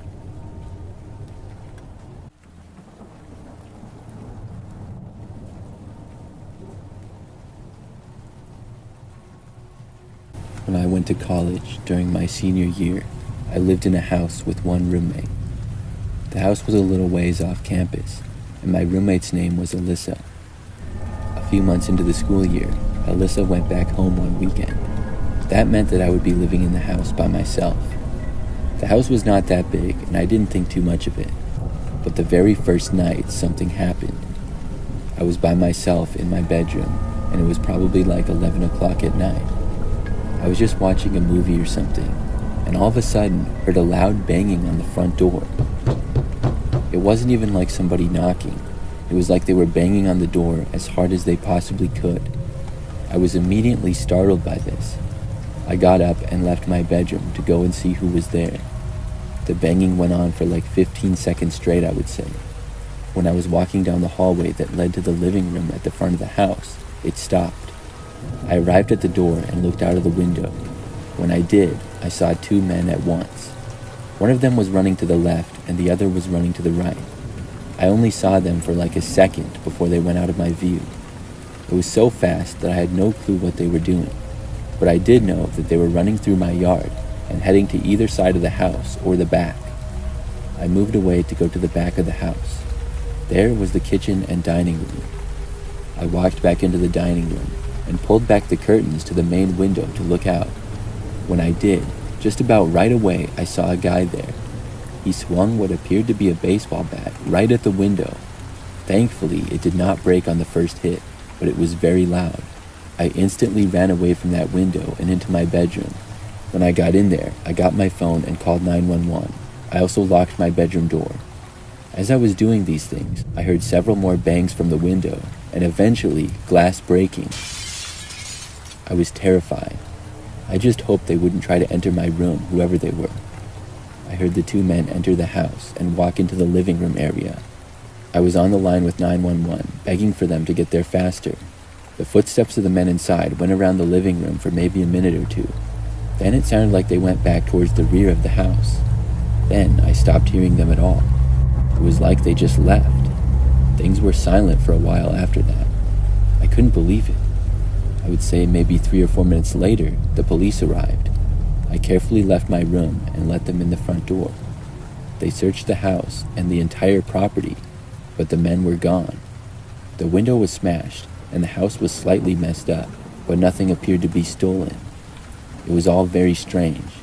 The police eventually left and I had to get a new window. I still wonder what those guys were doing. Sometimes I think they broke into the wrong house or something, the way they just broke in and then left so fast.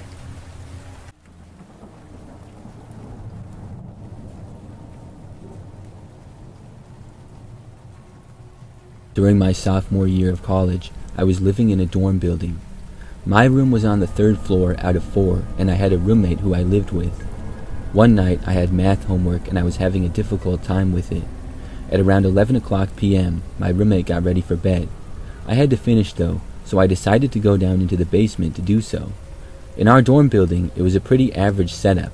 Each floor was just a long hallway with rooms on both sides, but the entire basement was not rooms. It had a study area and also a lounge space and a kitchen as well. There were desks, chairs, a few couches, and a TV. I went down there to do my homework so as to not disturb my roommate. Like I mentioned before, it was late, so pretty much everybody had gone to bed in the dorm building. The hallways were quiet. When I got down to the main floor, I was passing by the front area to go to the basement stairs. As I walked by the lobby, I overheard the sound of somebody banging on the door. It was coming from the small entrance area. Past the lobby was the small room between the locked doors and the first entrance doors to the dorm building out front. I walked over there, curious as to who was banging on the doors at this hour. They were banging rather loud as well. When I got there, I could not see anyone through the small window that was next to the door, but not the entire entrance area was in view, just right in front of the door and a little bit to the side. I decided to open the door. I don't know why. I guess I was just curious. When I did, suddenly this guy came out from next to the door. It was like he was hiding to the side of it. He walked right up and then said, "Thanks," and then walked right past me. It happened so fast I didn't even know how to react. I didn't mean to let him in. He just walked right up. I said nothing and watched as the man walked right into the lobby and then into a hallway. He looked a little bit older and I didn't recognize him, but I figured and hoped that he lived there and just forgot his key or something. The man was slightly short and had long dark hair, but it was kind of in a bun. So I went downstairs to the basement to finish my homework. Nobody else was down there, so I had the whole place to myself, and I was there for maybe an hour trying to somehow finish my work. Eventually, I was able to. After that, I walked back upstairs to go to my floor. As soon as I arrived on the third floor, I saw down the hallway one person. It was the same guy who I had led into the building accidentally, and it looked like he was trying to open a door to a random room. When I started walking, he saw me, and then he turned and quickly started walking the other way, but then stopped. He had taken like 3 steps and then froze in his tracks. He then turned around and started walking towards me. I was just normally walking to my room. When the guy got a little bit closer, he said that he had somehow locked himself out of his room. Somehow, I just didn't believe him. I had never seen him on our floor or in our building before, and his behavior was beyond sketchy. I asked him if his roommate was awake. He said no, his roommate was out of town. I told him to call campus safety, and he said, "No, I'm good." This seemed odd, because that seemed like the only answer to me. Campus safety had the ability to unlock doors and stuff like that. All he would have to do is show his ID, and they would be able to look him up and get him back into his room. But that's only if he actually was a student there. I started to explain to him how it would work and they would be able to let him in. He nodded his head, but then interrupted me and said that he was good. I then said, "No, it's okay, I'll call them for you." At that point, it looked like he got nervous. He said, "Nah, I'm gonna try something else." Then he started walking away and left the floor to go into the stairwell. After he had gone off the floor, I decided to see where he went. I walked downstairs and then to the second floor. When I got there, I saw the guy walking down the hallway. He looked over his shoulder, saw me, and then walked even faster. He got to the end of the stairs on the other side, so I went down another level to the first floor. I secretly looked around the corner from the stairwell to the hallway. I saw the guy very quickly walking down this hallway to the lobby, and then he left. I was glad to see him gone. I'm 99% sure that the guy didn't even go to our school. I'm not sure what he was trying to do, but it was very sketchy. After that night, I never saw him again.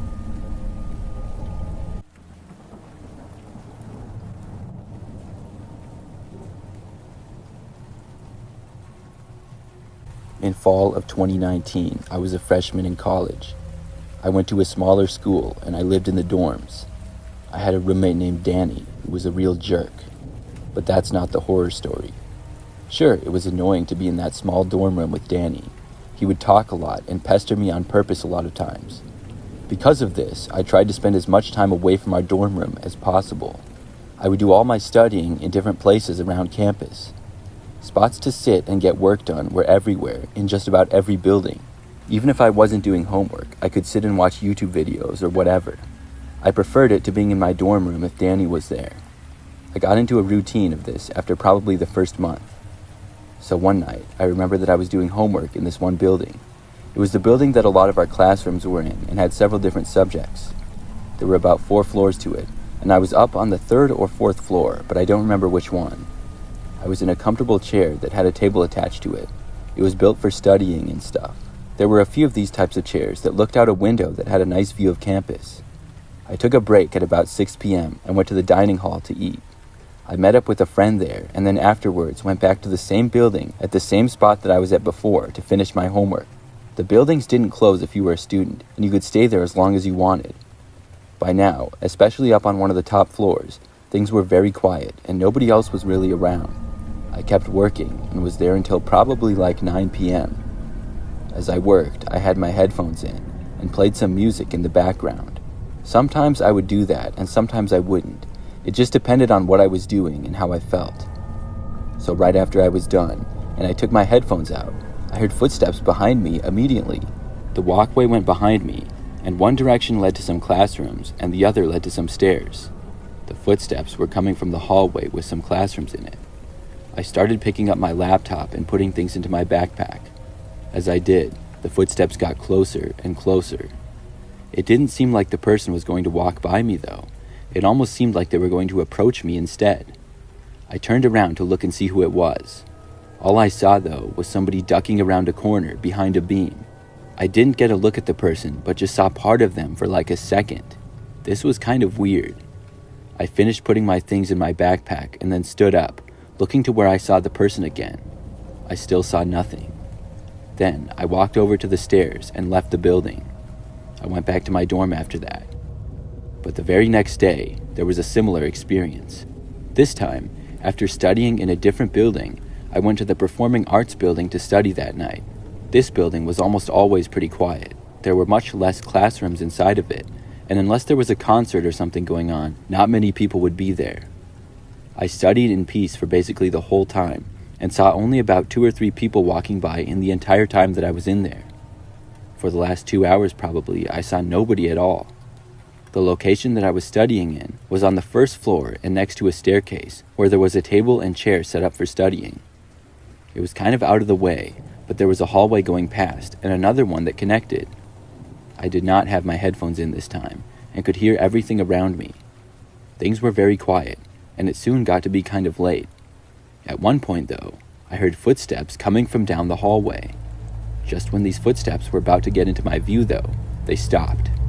It was like just around the corner where I couldn't see. There was no room that I was aware of right there either. It was like the person had just stopped in their tracks. If they went back the other way or moved at all, I would have heard them. What were they doing? Were they just standing there? I had no idea. I decided to pack up my stuff and head back to my dorm. When I did, I didn't hear anything. Luckily for me, I did not have to walk past that hallway, and I would be going the other way. When I left, as soon as I started heading down the hallway, I heard the footsteps again. This time, they followed me, but were still out of my sight. Then I heard them start to get closer and within my view. I turned around to see who it was that was there. I did it very quickly to not be weird, so I didn't get a good look at the person, but I did see them. There was a tall and thin-looking guy, walking a little ways back, behind me. It seemed as though he was walking pretty fast. This was way too weird, and as I walked, I passed by an exit door. It wasn't one of the main entrances or exits to the building, but at the last moment, I turned and I left. Once I was out of there, I headed back for the main area of campus. The guy didn't leave the building, whoever it was. I wondered if this was the same person who had been there the previous night. I went back to my dorm room, and after that, decided to take a break from studying around campus at night. As much as I didn't like to study in my dorm room with Danny, it wasn't the worst thing in the world. But the story doesn't quite end there. A few days later, I had classes like normal and was gone for most of the day. I returned to our dorm in the late afternoon, and Danny was there. When I got into the room, he told me that someone had come by and asked for me. Apparently, somebody knocked on our door, and when Danny answered, a guy asked if I was there. I asked Danny what the guy looked like, and he said tall and thin, and basically described the same guy that I had seen the other night. I asked if the guy said what he wanted with me. He didn't say, though. Apparently, he just walked away. After that, I never saw the man again.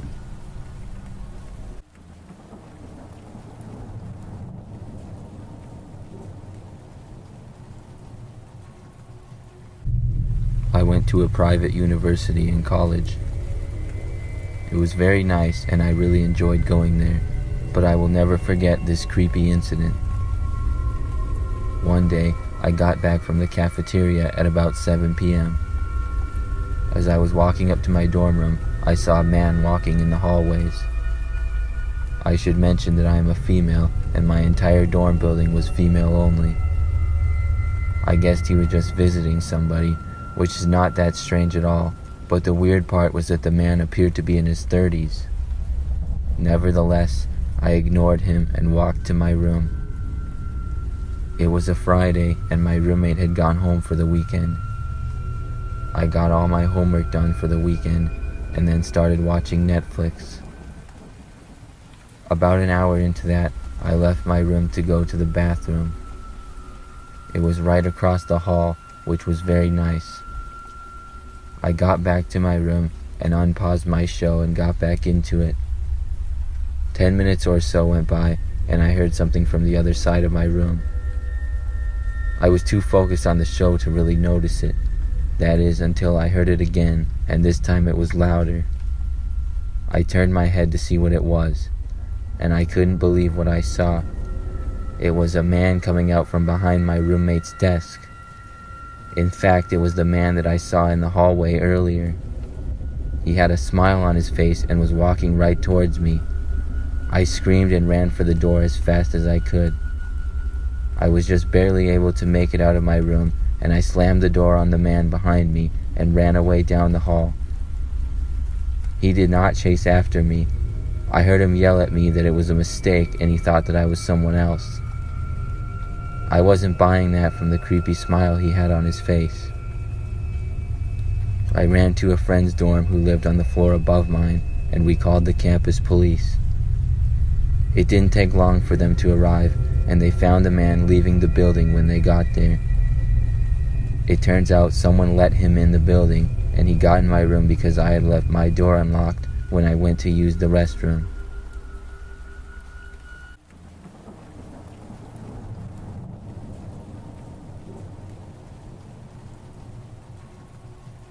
This happened only a couple of months ago. I live in the dorms at college with my best friend from high school. We are kind of night owls. I'm kind of a paranoid person, so this event still makes me feel a lot of paranoia when I'm walking around the dorms at night. Anyways, my roommate and I were watching television when we decided to order a pizza. We called the place and waited for about 30 minutes. We live up on the 7th floor, so we decided to take the elevator. We got to the ground level and found a pizza man. We paid him, and my roommate grabbed the pizza. Then we went into the elevator. We only went up to the 4th floor, an all-girls floor. We lived in a co-ed dorm complex.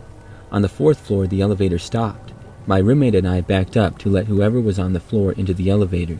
The doors opened, and 3 men in their early 20s came in. They were foreign and spoke a different language. They looked at us, and one of them said, "Pizza, huh?" My roommate and I smiled. They then turned to each other and began laughing. They pressed floor 6, which later I remembered was an all-girls floor also, and continued to talk to one another in their own language.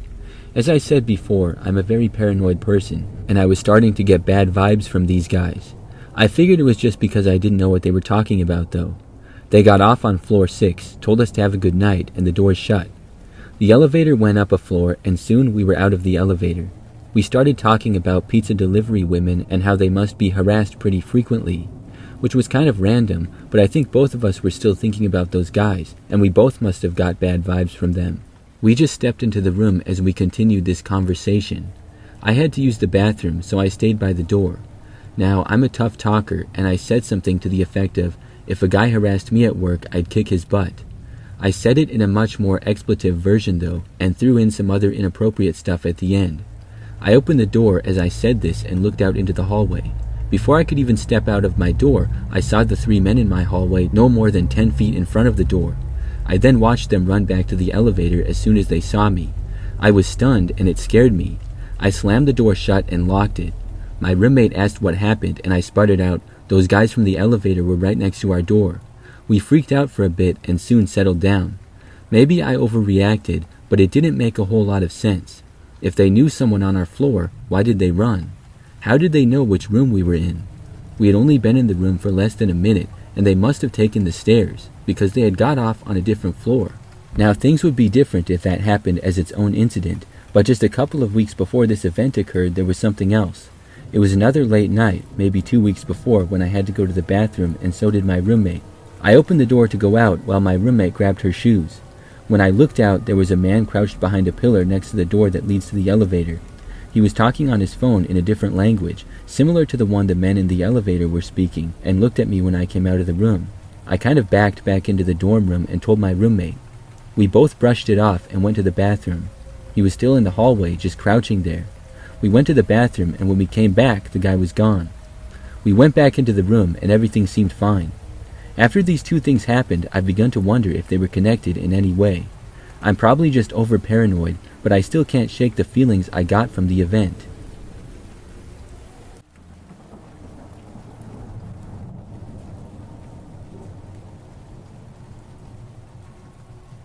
When I went to college, I went to a large university with about 40,000 students. It was a big campus, and I went there for 4 years. For some more background, I'm a female, and this happened in my junior year. It was in the fall, and had been a pretty normal school year to that point. During that time, I lived a little ways off campus in an apartment that I rented with 2 other roommates. Most of the classes that I went to had quite a few other students in them. We would have class in large rooms with many seats, and it was hard to know all of the other students in each class. In one class that I had, I usually got there early and sat in the same spot. It was kind of towards the back and on one end near the aisle. I would be one of the first students to class, and a few weeks into the semester, a guy started sitting next to me. He also started talking to me every time that he sat there, and I wasn't happy about this. He was rude and annoying and wouldn't leave me alone. He never introduced himself to me, but I found out that his name was Jake. Every time that he talked to me, he would say that I should come over to his place, and I would always say no to him. It only went on for like 2 weeks when he would sit by me. It felt like longer though, because he would never pay attention to class like I tried to. He would talk to me, or just go on his phone, and it was really distracting. When I told him that he was being annoying, he didn't stop until like the 5th time that I told him. He finally did stop though, and also stopped showing up to class. I would see him after class though, and he kept trying to talk to me. Soon though, I stopped seeing him altogether. I didn't really know anything about him, but once I stopped seeing him, I was glad. I didn't give it much more thought. But no more than a week after I stopped seeing him altogether, he began reaching out to me on social media. He first added me on Snapchat. I'm not sure how he got my username, but after he added me, I added him back, not knowing that it was the same Jake. When he started snapping me, I realized who it was. I did not reply, and I deleted him. He then moved to Instagram and started sending me direct messages. I didn't respond, and then he started sending me texts. I had no interest in him at all, so I blocked him on all platforms. Now, it wasn't just the fact that I didn't like him. He came across as really sketchy. Something about him definitely gave me a bad feeling. After I blocked him, I thought that my problems were over. I figured the guy would leave me alone and move on. For several days, I didn't hear from him or see him. But then, one night, I happened to be at home at my apartment by myself. Both of my 2 roommates were gone. One was at work, and the other was at her boyfriend's. There was then a knock on the door. It was like 9 o'clock at night, so this was kind of weird. Our apartment was on the 2nd level of 2, but it also opened up to the outdoors and a walkway. It was kind of like a motel if I had to describe it, but it was apartments. I walked over and looked out the window to see Jake standing there. I had a really bad feeling right away. How did he know where I lived? I had no idea, but there was no way that I was answering the door for this guy. My first thought was to try and ignore it. I calmly walked away into the hallway and then my bedroom. I heard the knocking again coming from the front door, but I still ignored it. After probably 5 minutes of not hearing any more knocking sounds, I left my bedroom. But when I got into the living room, I saw Jake standing there, but leaning down and looking into our window. We had some curtains, but they didn't really cover the whole window. It wasn't that hard to see in. He was looking right at me. My first reaction was to move quickly back into my bedroom. As I was walking away, he started banging on the glass. I had a really bad feeling and was afraid that he was going to break in. He banged on the glass again, even harder than before. At that point, I decided to call the police. Clearly, he could see that I did not want to talk to him and I wanted him to go away. I dialed 911 and hid in my bedroom as I told the operator the situation and what was going on. I was told that the police would be there shortly. Meanwhile, I wasn't really hearing anything like knocks on the window or door. I got curious as I waited and went out into the hallway and looked around the corner. When I did, I saw that he was still there and looking through the window like before. I went back into my bedroom and did not come out until I was sure that the police were there. They arrived pretty fast, and Jake was still at my door. I heard them talking to him and went into my living room. They basically talked to Jake and told him not to bother me again in any way. He agreed, and then they sent him on his way. Then I talked to the officers and told them about what had happened. I hoped that this incident would cause Jake to leave me alone once and for all, and for the next week or so, I did not see him or hear from him. I thought that everything was good again. Probably like a week and a half later, I had a normal school day. I went to one of my classes like I always did. Maybe 10 minutes into it, I heard this weird noise come over the class speakers. The professor stopped what he was doing and then went to look at his phone. There was then an announcement that campus was being locked down. This seemed really strange, and everyone was confused. All of the people in the class seemingly started talking at once. The professor walked over to all of the doors, closed them, and locked them. He told us that we could not leave until the lockdown was over. I tried to find out what was going on, but nobody really seemed to know anything. This went on for probably 30 minutes or longer. Finally, it was over, and the professor ended class early. After that, I went home. I found out that the lockdown was caused when somebody spotted a man who happened to be Jake walking on campus, but he was seen with what appeared to be a gun. It was reported, and there was immediately a lockdown followed by an investigation. I guess Jake tried to go in a building that was locked and then left campus, but police caught up with him after a campus security guard saw him walking away. Nobody was harmed or anything, but Jake didn't even go to our school. I couldn't help but wonder if he was trying to go after me. I had, after all, called the police on him. Luckily, though, he was spotted pretty quickly and nothing happened. It still really creeps me out to think about it, though.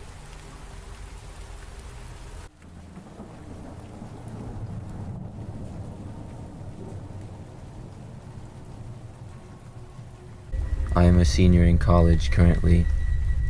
This story happened to me when I was a sophomore.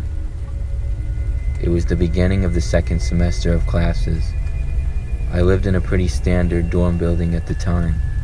It had 5 floors and a basement. The dorms were pretty old, and the basement was known to be very creepy. The laundry room was down there for kids on the first 2 floors, so I had to use them. One night, I was playing video games in my room and decided to do my laundry. The laundry room was right at the bottom of the stairs and was basically the only room that people used in the basement. The rest of it was just hallways and rooms used as storage, and it was very dark and creepy.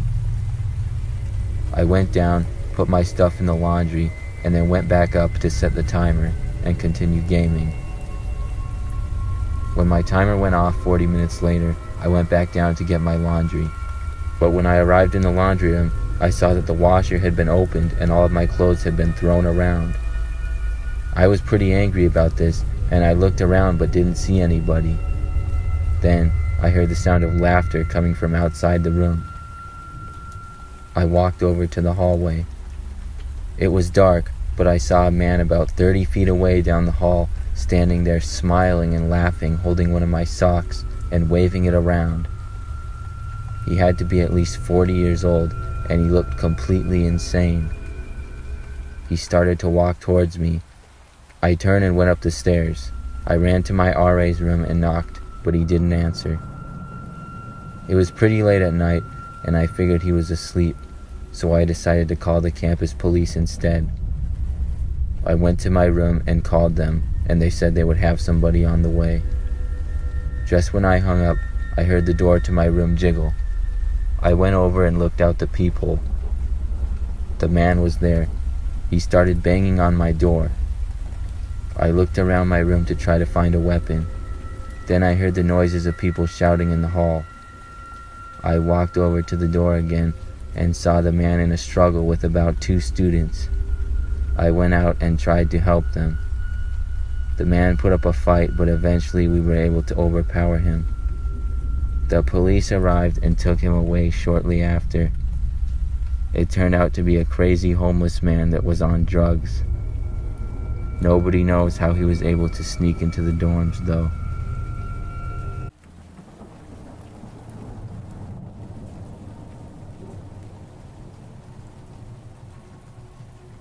I'm currently a senior in college, and this story took place during last year. I'm an engineering major, and have taken some pretty difficult classes in recent years. I always study better in the library or classroom than I do in my room, so I would often go find a place to study and get my work done. I remember that this past spring, finals week was approaching, and I had several big projects due, so one Friday night, I decided to go study in a classroom. I know it's not something most people like to do on a Friday night, but I had some plans for the weekend and wanted to get it done beforehand. I went to the engineering hall at about 9 p.m., and when I arrived, it was locked. When this happened, I could call a security guard, and they would unlock the doors for students if you showed them your ID. Then you could use the building to study. I did this, and when the door was unlocked for me, I entered and saw that nobody else was in there. It was strange being in there with all the lights out at night, and I went down one of the first hallways where there were some classrooms, and I entered the first one, which I happened to have a class in, and I turned on the light. Then, I found a desk, sat down, and began working. I got really focused and was getting a lot done. Maybe about an hour passed when I heard footsteps come out of nowhere. I looked up to see the classroom door open and a guy walk in. The man was wearing a red sweatshirt, jeans, and a baseball cap. He stood in the doorway and asked me if I minded if he studied in there as well. I was sort of annoyed by this, because there were plenty of other classrooms he could go to, and nobody else was here. I didn't even know who this guy was. I told him sure though, because I didn't want to seem like a jerk. He had a backpack, and set it down at the first desk in the front of the room. Then he sat down at the desk. I went back to work at my desk, which was more towards the back of the room. I sat at that one, because that was where my seat was in class, and I was just more comfortable there. After several minutes, I glanced up at the guy, and I noticed something strange. His backpack was still on the ground next to his desk, and he hadn't taken anything out of it.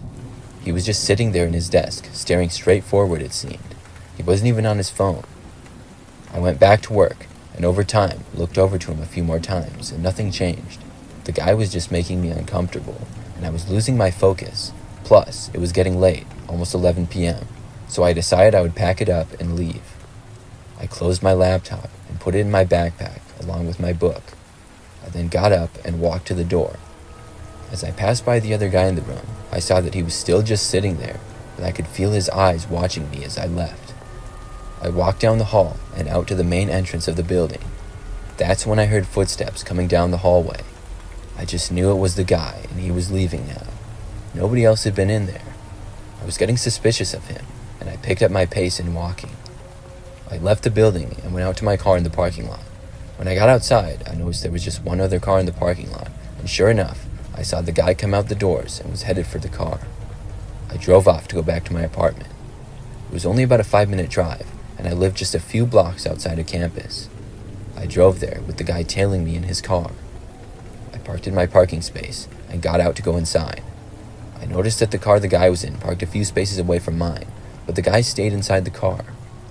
This made me feel a little better for some reason, although I still didn't know what he was doing. But I went inside my apartment and then went up to my window to watch.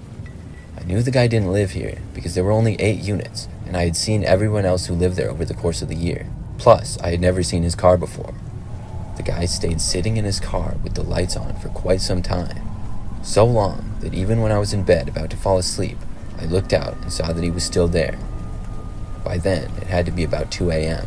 Eventually, I fell asleep. The next morning, I woke up, and when I looked out the window, the guy was not there anymore, thankfully. I went outside, and when I did, I noticed that on the outside of my front door, near where the lock was, as well as on the side of the door near where it opened, there were noticeable scratches and small dents that hadn't been there before. I think that guy had tried to break into my apartment during the night while I was asleep. I always wondered who he was and why he did this.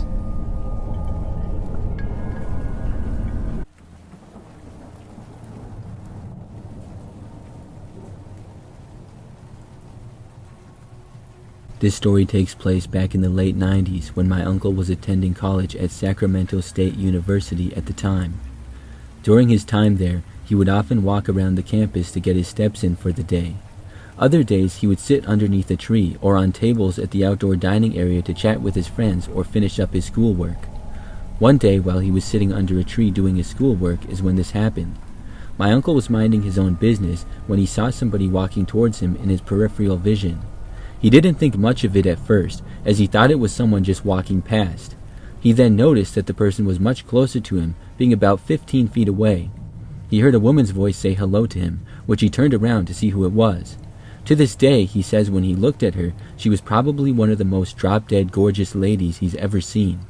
He describes her with vibrant blue eyes, long flowing blonde hair, wore a dark green dress, and overall had a siren-like beauty to her. He continued staring at her in awe and confusion for a moment until he found his voice. He soon asked her if she needed help with anything, to which she replied by saying yes, and she wanted to chat with him. With my uncle being single at the time, he saw no harm in talking to some girl. He did, however, feel like something was off about her, but he couldn't exactly tell what it was. He decided to talk with her, but to be cautious about it. He asked the lady for her name, and she replied that it was Kelly. My uncle also asked Kelly what she wanted to talk about, and she replied that she thought he was cute and wanted to hang out with him if he didn't mind. My uncle nervously agreed, and they began to talk with each other. He said that surprisingly, they had pretty good chemistry and shared a lot in common when they hung out together that day. Kelly asked my uncle if he wanted to hang out with her again, to which he responded with a yes. My uncle asked her if it would be alright if they hung out at the mall, and she happily agreed. Kelly hugged him and said that she couldn't wait to hang out with him again. Fast forward a few days later, and my uncle went to the mall and saw that Kelly was waiting for him there. They spent a few hours at the mall, and everything went over smoothly with no problems. My uncle and Kelly continued to hang out with no problems until the third week. During one of the times when they were together, Kelly asked him if he would be interested in wanting to join a special underground club that she was in. My uncle asked her what it was about and where it was located at. Kelly explained to him that it was a friendship club about getting closer with your friends and building a deeper bond through fun activities. My uncle asked what activities, and she didn't want to tell him as it would ruin the surprise she had for him. He asked her when the club meeting would be happening, and she responded by saying a few days from now. She also gave him the address. My uncle had looked up the address that night when he got home, and he saw that it was a sketchy part of downtown. He really liked Kelly though, so he decided that he would show up for her. Fast forward to the day of the club meeting, and my uncle made his way to the downtown area. He found the place where the meeting was supposed to be held, but he immediately got a bad vibe from it. The address had led him to an old decrepit rundown building that looked like it hadn't been used in years. He knocked on the door, and a man wearing a dark blue robe answered it. My uncle said that he was there for the meeting and asked if Kelly was there. The man gave him an odd look, studied him, and then told him to come in and that Kelly would be there soon. Upon entering the building, my uncle said that it was rather nice on the inside and it was dimly lit in there. He said that there were these weird lights on the wall and there were 5 people in the room wearing the same dark blue robes. My uncle looked ahead and noticed a long corridor with a row of weird lamps on both sides. The corridor seemed to stretch on for quite a bit until he noticed that it went down. The robed man told my uncle to follow him and that the meeting would start soon once everything was settled. The robed man then led him to the end of the corridor, which led down a short flight of stairs. At the bottom of the stairs, there was a small path that led to an old wooden door. The path that led to the door was practically pitch black. My uncle had contemplated about turning around and walking away, but something told him not to, most likely the thought of Kelly being disappointed if he left. They went downstairs and through the door, which led to another corridor with the same weird lamps. My uncle remembered how this corridor had so many doors along with so many turns that he was sure he was walking through a maze of some sort. They both stopped at one of the doors, which the man had opened, and told my uncle to step in. My uncle peeked his head in the room, and he felt his heart skip a beat when he saw what was in there. He said the room was empty except for an old wooden chair sitting dead center of the room, along with a couple of single light bulbs hanging from the ceiling that barely lit up the room. The robed man told my uncle to have a seat and to wait there for about 10 to 15 minutes. Then someone would come in and get him, and Kelly would also be arriving at the same time as well. My uncle reluctantly stepped in and went to sit on the chair. The door closed. My uncle had gotten up from the chair and decided to explore the room to see if he could find anything.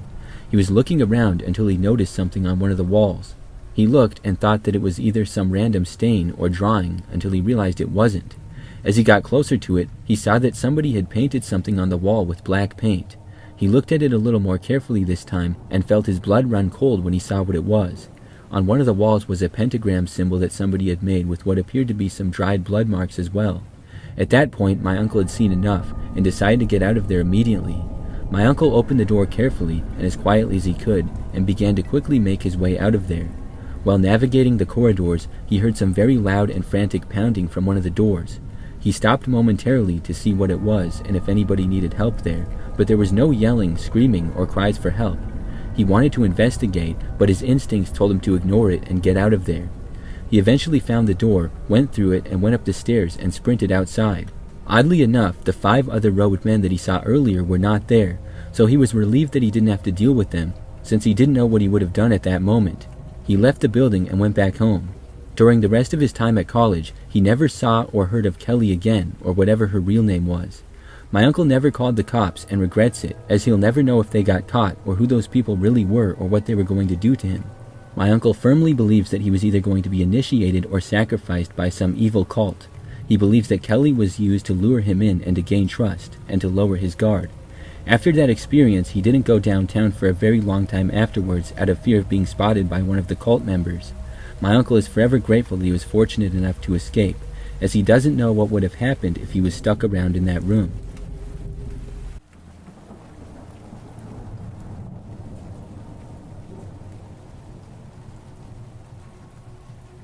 I went to a pretty big college. It was several hours from the city where I'm from, and a few of my high school classmates also went there. This is something that happened during my junior year. I lived in a house with 3 of my friends, 2 of which went to high school with me as well. It was a 2-story house that we lived in, and somewhat small, but enough space for all of us. When the school year started, I had a lot of students in most of my classes because of how big our school was. One class in particular had about 200 kids in it. I would go to the lectures each time, on Mondays and Wednesdays when they were held, and I would usually sit in the same spot.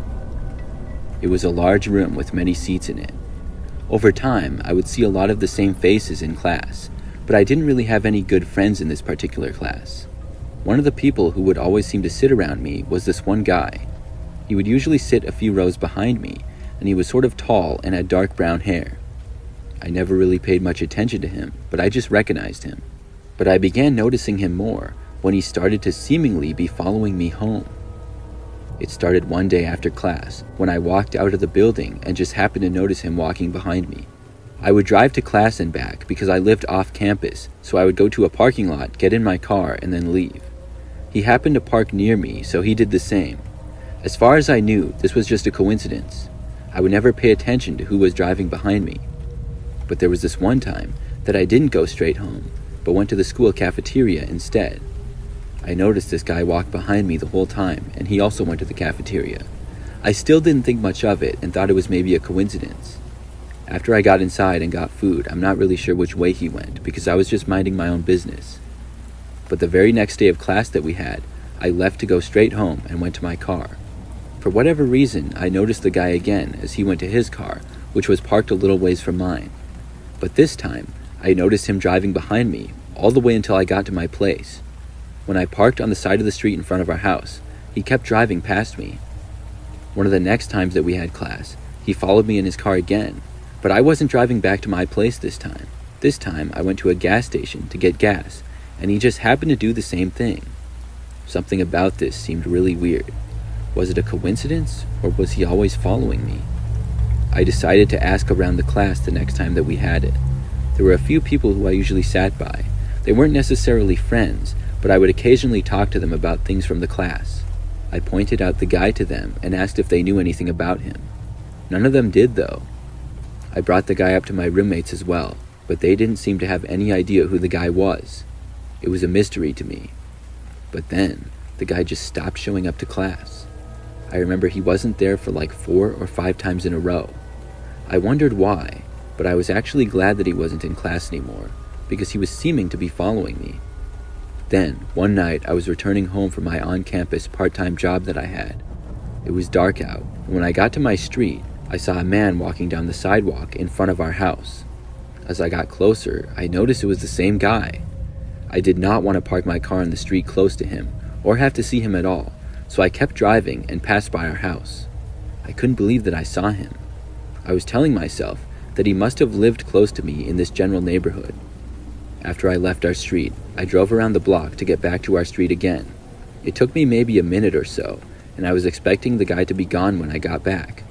But when I pulled around again, he was still there. He was just kind of standing around, or pacing almost. The area that he was in was right by where I park my car every day. I had a really bad feeling, and I didn't want to take any chances, so I kept driving and decided not to go home. Instead, I headed back towards campus and called one of my roommates. I told her about the guy in front of our house, and she went to check out the front window and told me that she saw him. She did not know who he was, and told me she would let me know if he went away. I got a call about 20 minutes later that he had finally left the area. Then, once more, I drove back home. After getting back, I looked around the street and was quick to get inside the house. I didn't see the guy at all. Not too long after that, I went upstairs to go to bed. I fell asleep pretty quickly, but one of my roommates soon woke me up. She told me that the guy was back and that she had already called the police. I was really confused at first and didn't know what was going on, but she led me into her bedroom, which had a window that looked out to the back of our house. In the backyard, we looked down and saw the guy was standing at the back door, seemingly trying to open it. She said he had been there for a while. It was almost 1 o'clock in the morning at that time. We waited upstairs and hoped that the guy wouldn't get in, and luckily, he didn't.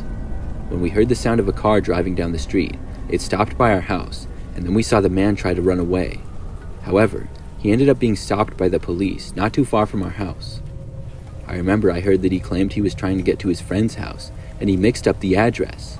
We all knew that was a lie. It turned out the guy didn't even go to our school and was never enrolled there. All those times he was in class with me, who knows what his real intentions were.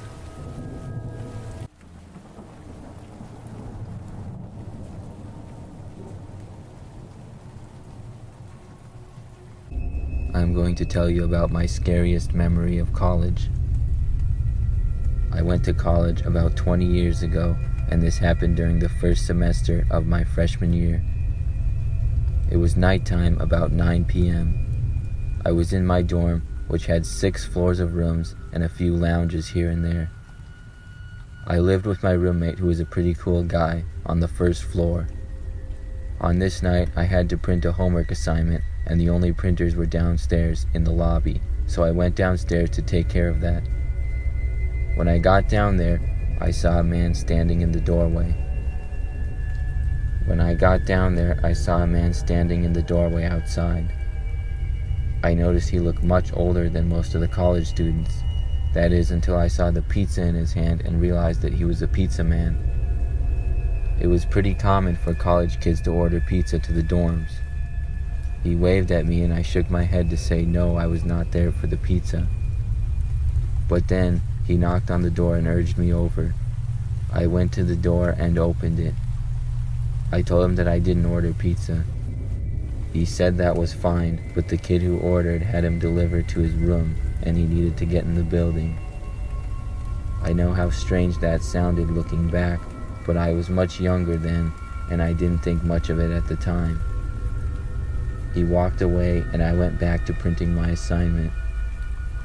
Once I finished, I went back to my room. My roommate and I hung out and played some video games until about 11 when we got tired, so we shut out the lights to go to sleep. I awoke sometime later to the sound of our doorknob being twisted. I was confused and I looked at my roommate's bed to see if it was him. He was still sleeping. I decided to try to ignore the sound and go back to sleep, but it didn't stop. After a few minutes, I started to get concerned. I got out of bed to look out to see who it was. Then I saw it was the pizza man that I had let in the building. I had no idea why he was trying to get in my room. I went over to wake up my roommate. I shook him and he was very confused at first. He sat up and just then our door opened up. The man started to walk in, but looked surprised to see us both awake. My roommate shouted at the man to leave. He responded by saying he wasn't going to and we had to do what he said. Then he showed us a bag he was carrying and told us we did not want to know what he had in there. I took this as some sort of a threat. I didn't know quite what to do. Then my roommate started towards our window, which happened to be open slightly because it was a hot night. He pushed it open farther and jumped out. I saw the man start to pursue, and without even thinking, I followed my roommate out the window. We ran around campus and saw the man chasing after us. We kept going as fast as we could until we found a better lit street and were able to see a campus patrol car. He saw us in a panic and stopped. At this point, the man was gone from chasing us. We explained the situation, and more police were called to the dorm building to look around. After the search, though, the man was not found, and he was able to get away. I felt bad for letting him into the building, but I'm glad nobody got hurt.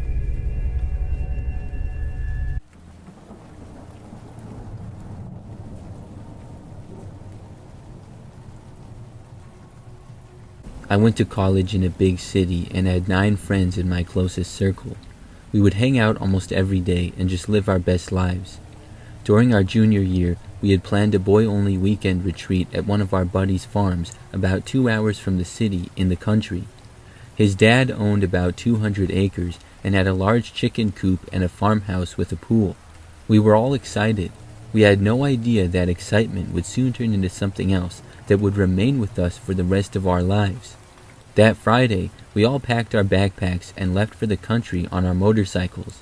All of us rode back then. We got to the farm and the party started. The first and second day went by. All fun until about 11 p.m. that Saturday.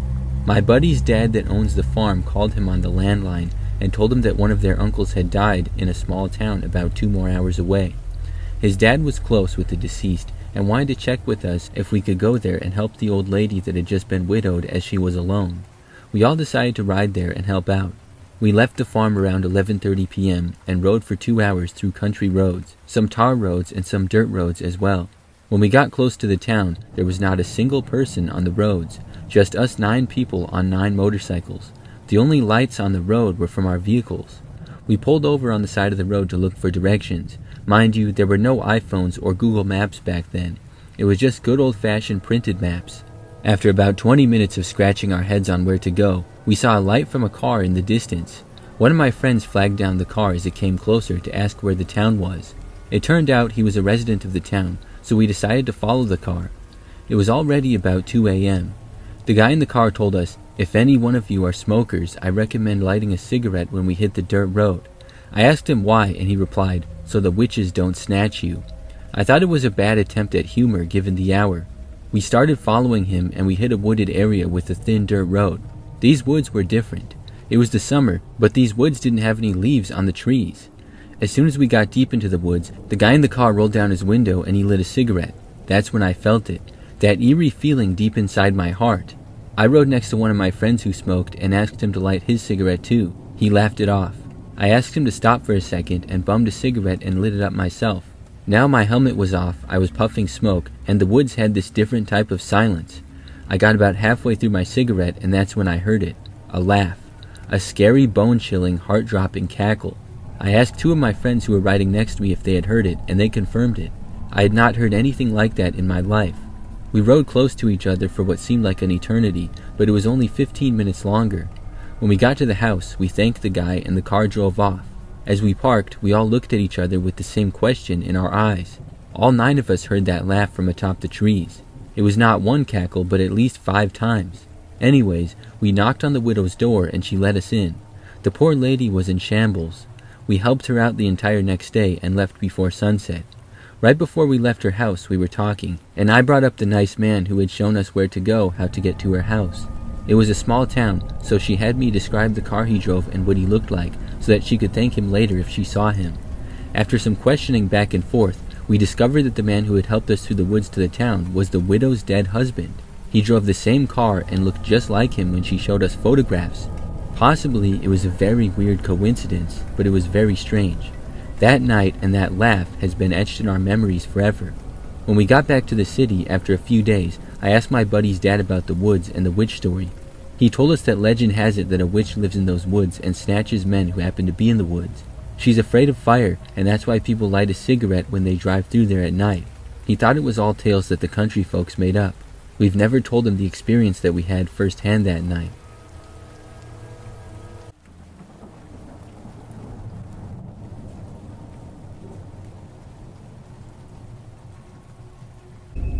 I'm going to tell you about my scariest memory of college. I went to college about 20 years ago, and this happened during the first semester of my freshman year. It was nighttime, about 9 p.m. I was in my dorm, which had 6 floors of rooms and a few lounges here and there. I lived with my roommate, who was a pretty cool guy, on the first floor. On this night, I had to print a homework assignment, and the only printers were downstairs in the lobby, so I went downstairs to take care of that. When I got down there, I saw a man standing in the doorway. Outside. I noticed he looked much older than most of the college students. That is, until I saw the pizza in his hand and realized that he was a pizza man. It was pretty common for college kids to order pizza to the dorms. He waved at me and I shook my head to say no, I was not there for the pizza. But then he knocked on the door and urged me over. I went to the door and opened it. I told him that I didn't order pizza. He said that was fine, but the kid who ordered had him delivered to his room and he needed to get in the building. I know how strange that sounded looking back, but I was much younger then and I didn't think much of it at the time. He walked away and I went back to printing my assignment. Once I finished, I went back to my room. My roommate and I hung out and played some video games until about 11 when we got tired, so we shut out the lights to go to sleep. I awoke sometime later to the sound of our doorknob being twisted. I was confused and I looked at my roommate's bed to see if it was him.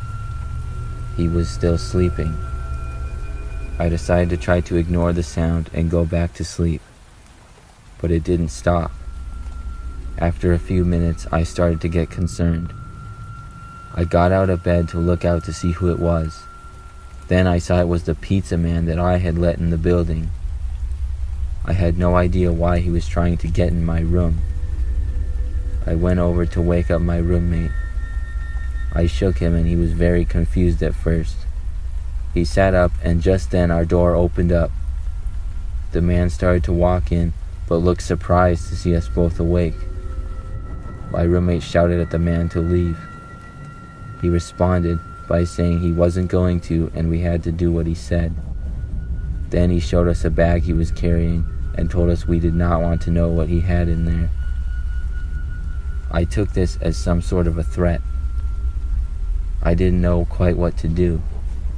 Then my roommate started towards our window, which happened to be open slightly because it was a hot night. He pushed it open farther and jumped out. I saw the man start to pursue, and without even thinking, I followed my roommate out the window. We ran around campus and saw the man chasing after us. We kept going as fast as we could until we found a better lit street and were able to see a campus patrol car. He saw us in a panic and stopped. At this point, the man was gone from chasing us. We explained the situation and more police were called to the dorm building to look around. After the search though, the man was not found and he was able to get away. I felt bad for letting him into the building, but I'm glad nobody got hurt.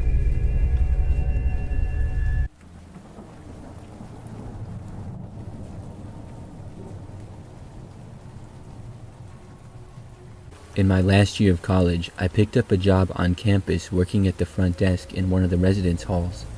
This meant that I would be working weird overnight hours, but being the night person that I am, I was all for it. At the start of spring semester, a new student named Ryan moved into a vacant room on the first floor, not far from the front desk I sat at 3 nights a week. Ryan was a tall, lanky 20-something-year-old with blonde hair who showed no expressions and seemed to be a bit socially awkward. He had an off vibe about him from the start. In that first week, he came to the desk frequently to ask questions, and I gave him the best advice I could. Well, my kindness might have been a mistake. About a week later, I was sitting at my shift, 12 a.m. to 6 a.m., just minding my own business and catching up on some homework. Ryan came running down the hallway. He started a conversation trying to get to know me. I was being polite and listening, knowing he probably hadn't made a lot of connections yet being new. Well, he shifted the conversation, and it started getting very weird. He inquired about things about me, and he started aggressively telling me how he was going to join the jiu-jitsu club so he could learn how to crush someone's windpipe, all while I was just sitting there listening, having only said a few words. Red flags were going up in my head the whole time, realizing that this guy might not be stable. He was pacing the floor, raising his voice at me, so I started recording the conversation in case I needed proof from my boss or if something happened. I even had the campus police number pulled up on my phone, because the conversation started getting extremely uncomfortable and he had a lot of anger in his voice. He would stare at me without blinking while he talked.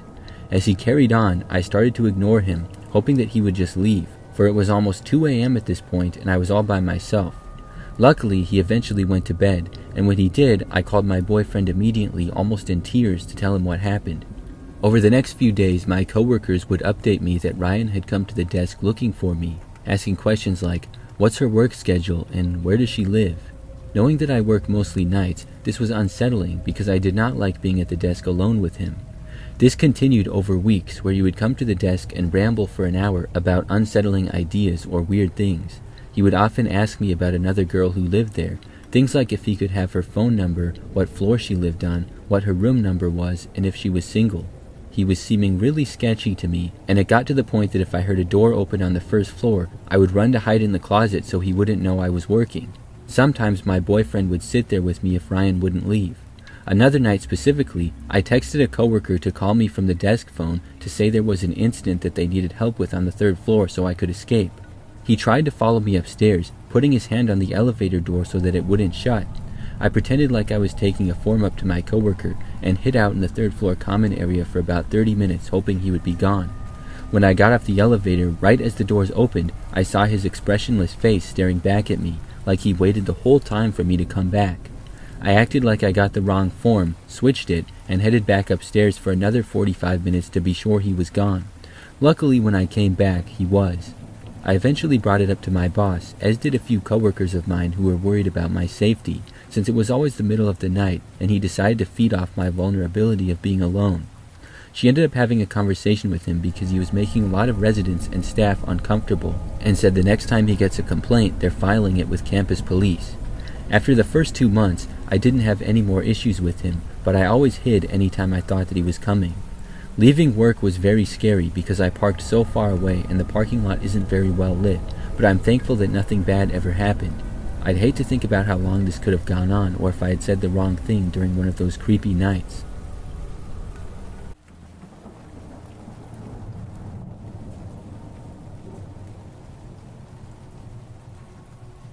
My senior year of college, I lived in what I would describe as a typical college house. It was old, sort of run down, had 2 stories and an unfinished basement. I was renting it with one other roommate, a girl named Katie who I had met my freshman year. We had become pretty good friends and shared a dorm our sophomore year of college. So one time, Katie went home for the weekend to see her family.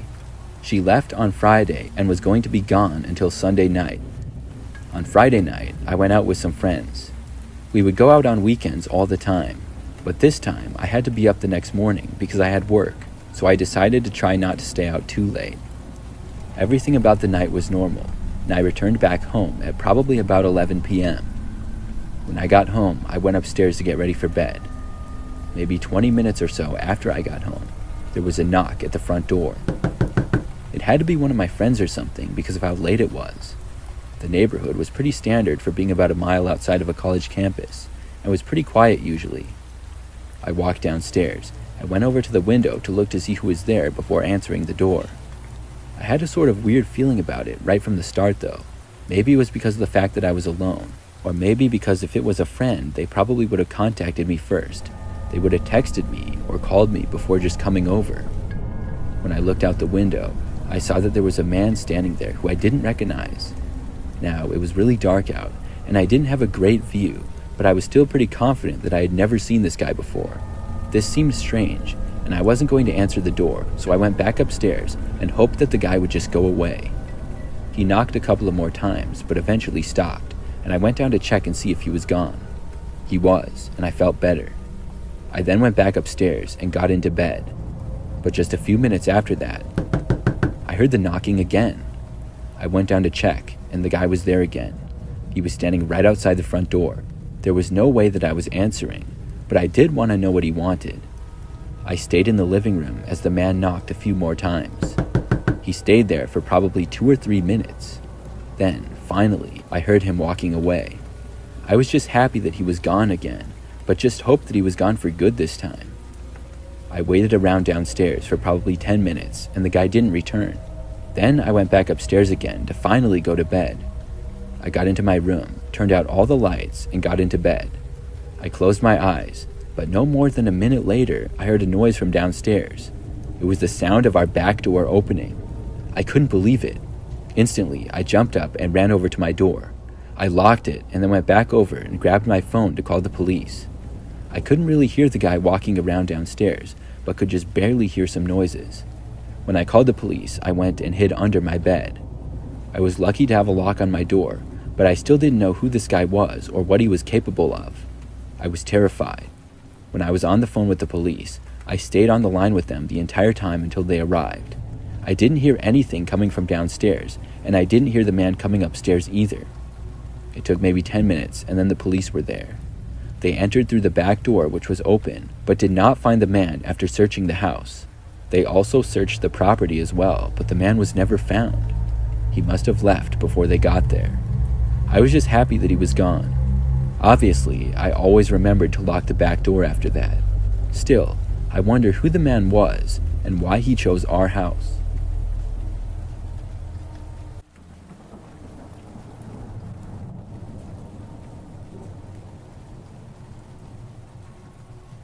The way my college was set up was basically 2 large hills.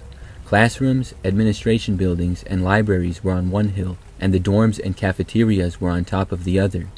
In the valley between the 2 hills was where the gyms and sports centers were located. I was studying engineering and would often stay late in one of the study rooms until 1 or 2 a.m. One night I was alone walking back to my dorm around midnight, and I saw a guy standing at the top of the hill.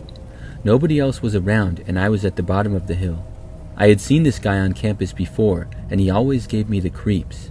His eyes looked really unhinged, and he often walked with jerky, almost frantic movements. Usually, I didn't think too much of it. I assumed he was a student and maybe had some physical or psychological issues.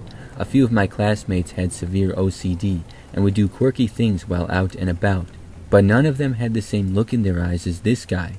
I wouldn't say it was an evil look, but his eyes always seemed untethered from reality. I always got the sense he was seeing something a lot darker than the rest of us. On this night in particular, as soon as I saw him, I got a bad case of the creeps. He was coming down the hill straight for me, so I casually crossed to the other side of the path. He followed so that he was still coming straight for me. Again, I crossed the path, and he did the same. I was getting nervous when suddenly some guys came out from the soccer field at the bottom of the hill. The creepy guy noticed them, and when I moved out of his path, he didn't follow me. As I passed by him, I noticed that he was staring at me, so I glared back to let him know not to mess with me. After that night, I started walking a different route behind the tennis courts to avoid him. It was kind of risky since it was late at night and nobody was ever around there, but I also began calling my parents on my nightly walks back home, and that helped too. I saw that guy a few more times on campus during the day, but I never caught him looking at me again. Hopefully, my glare scared him off. I still have no idea if he was a student or just some random weirdo hanging around looking to cause trouble.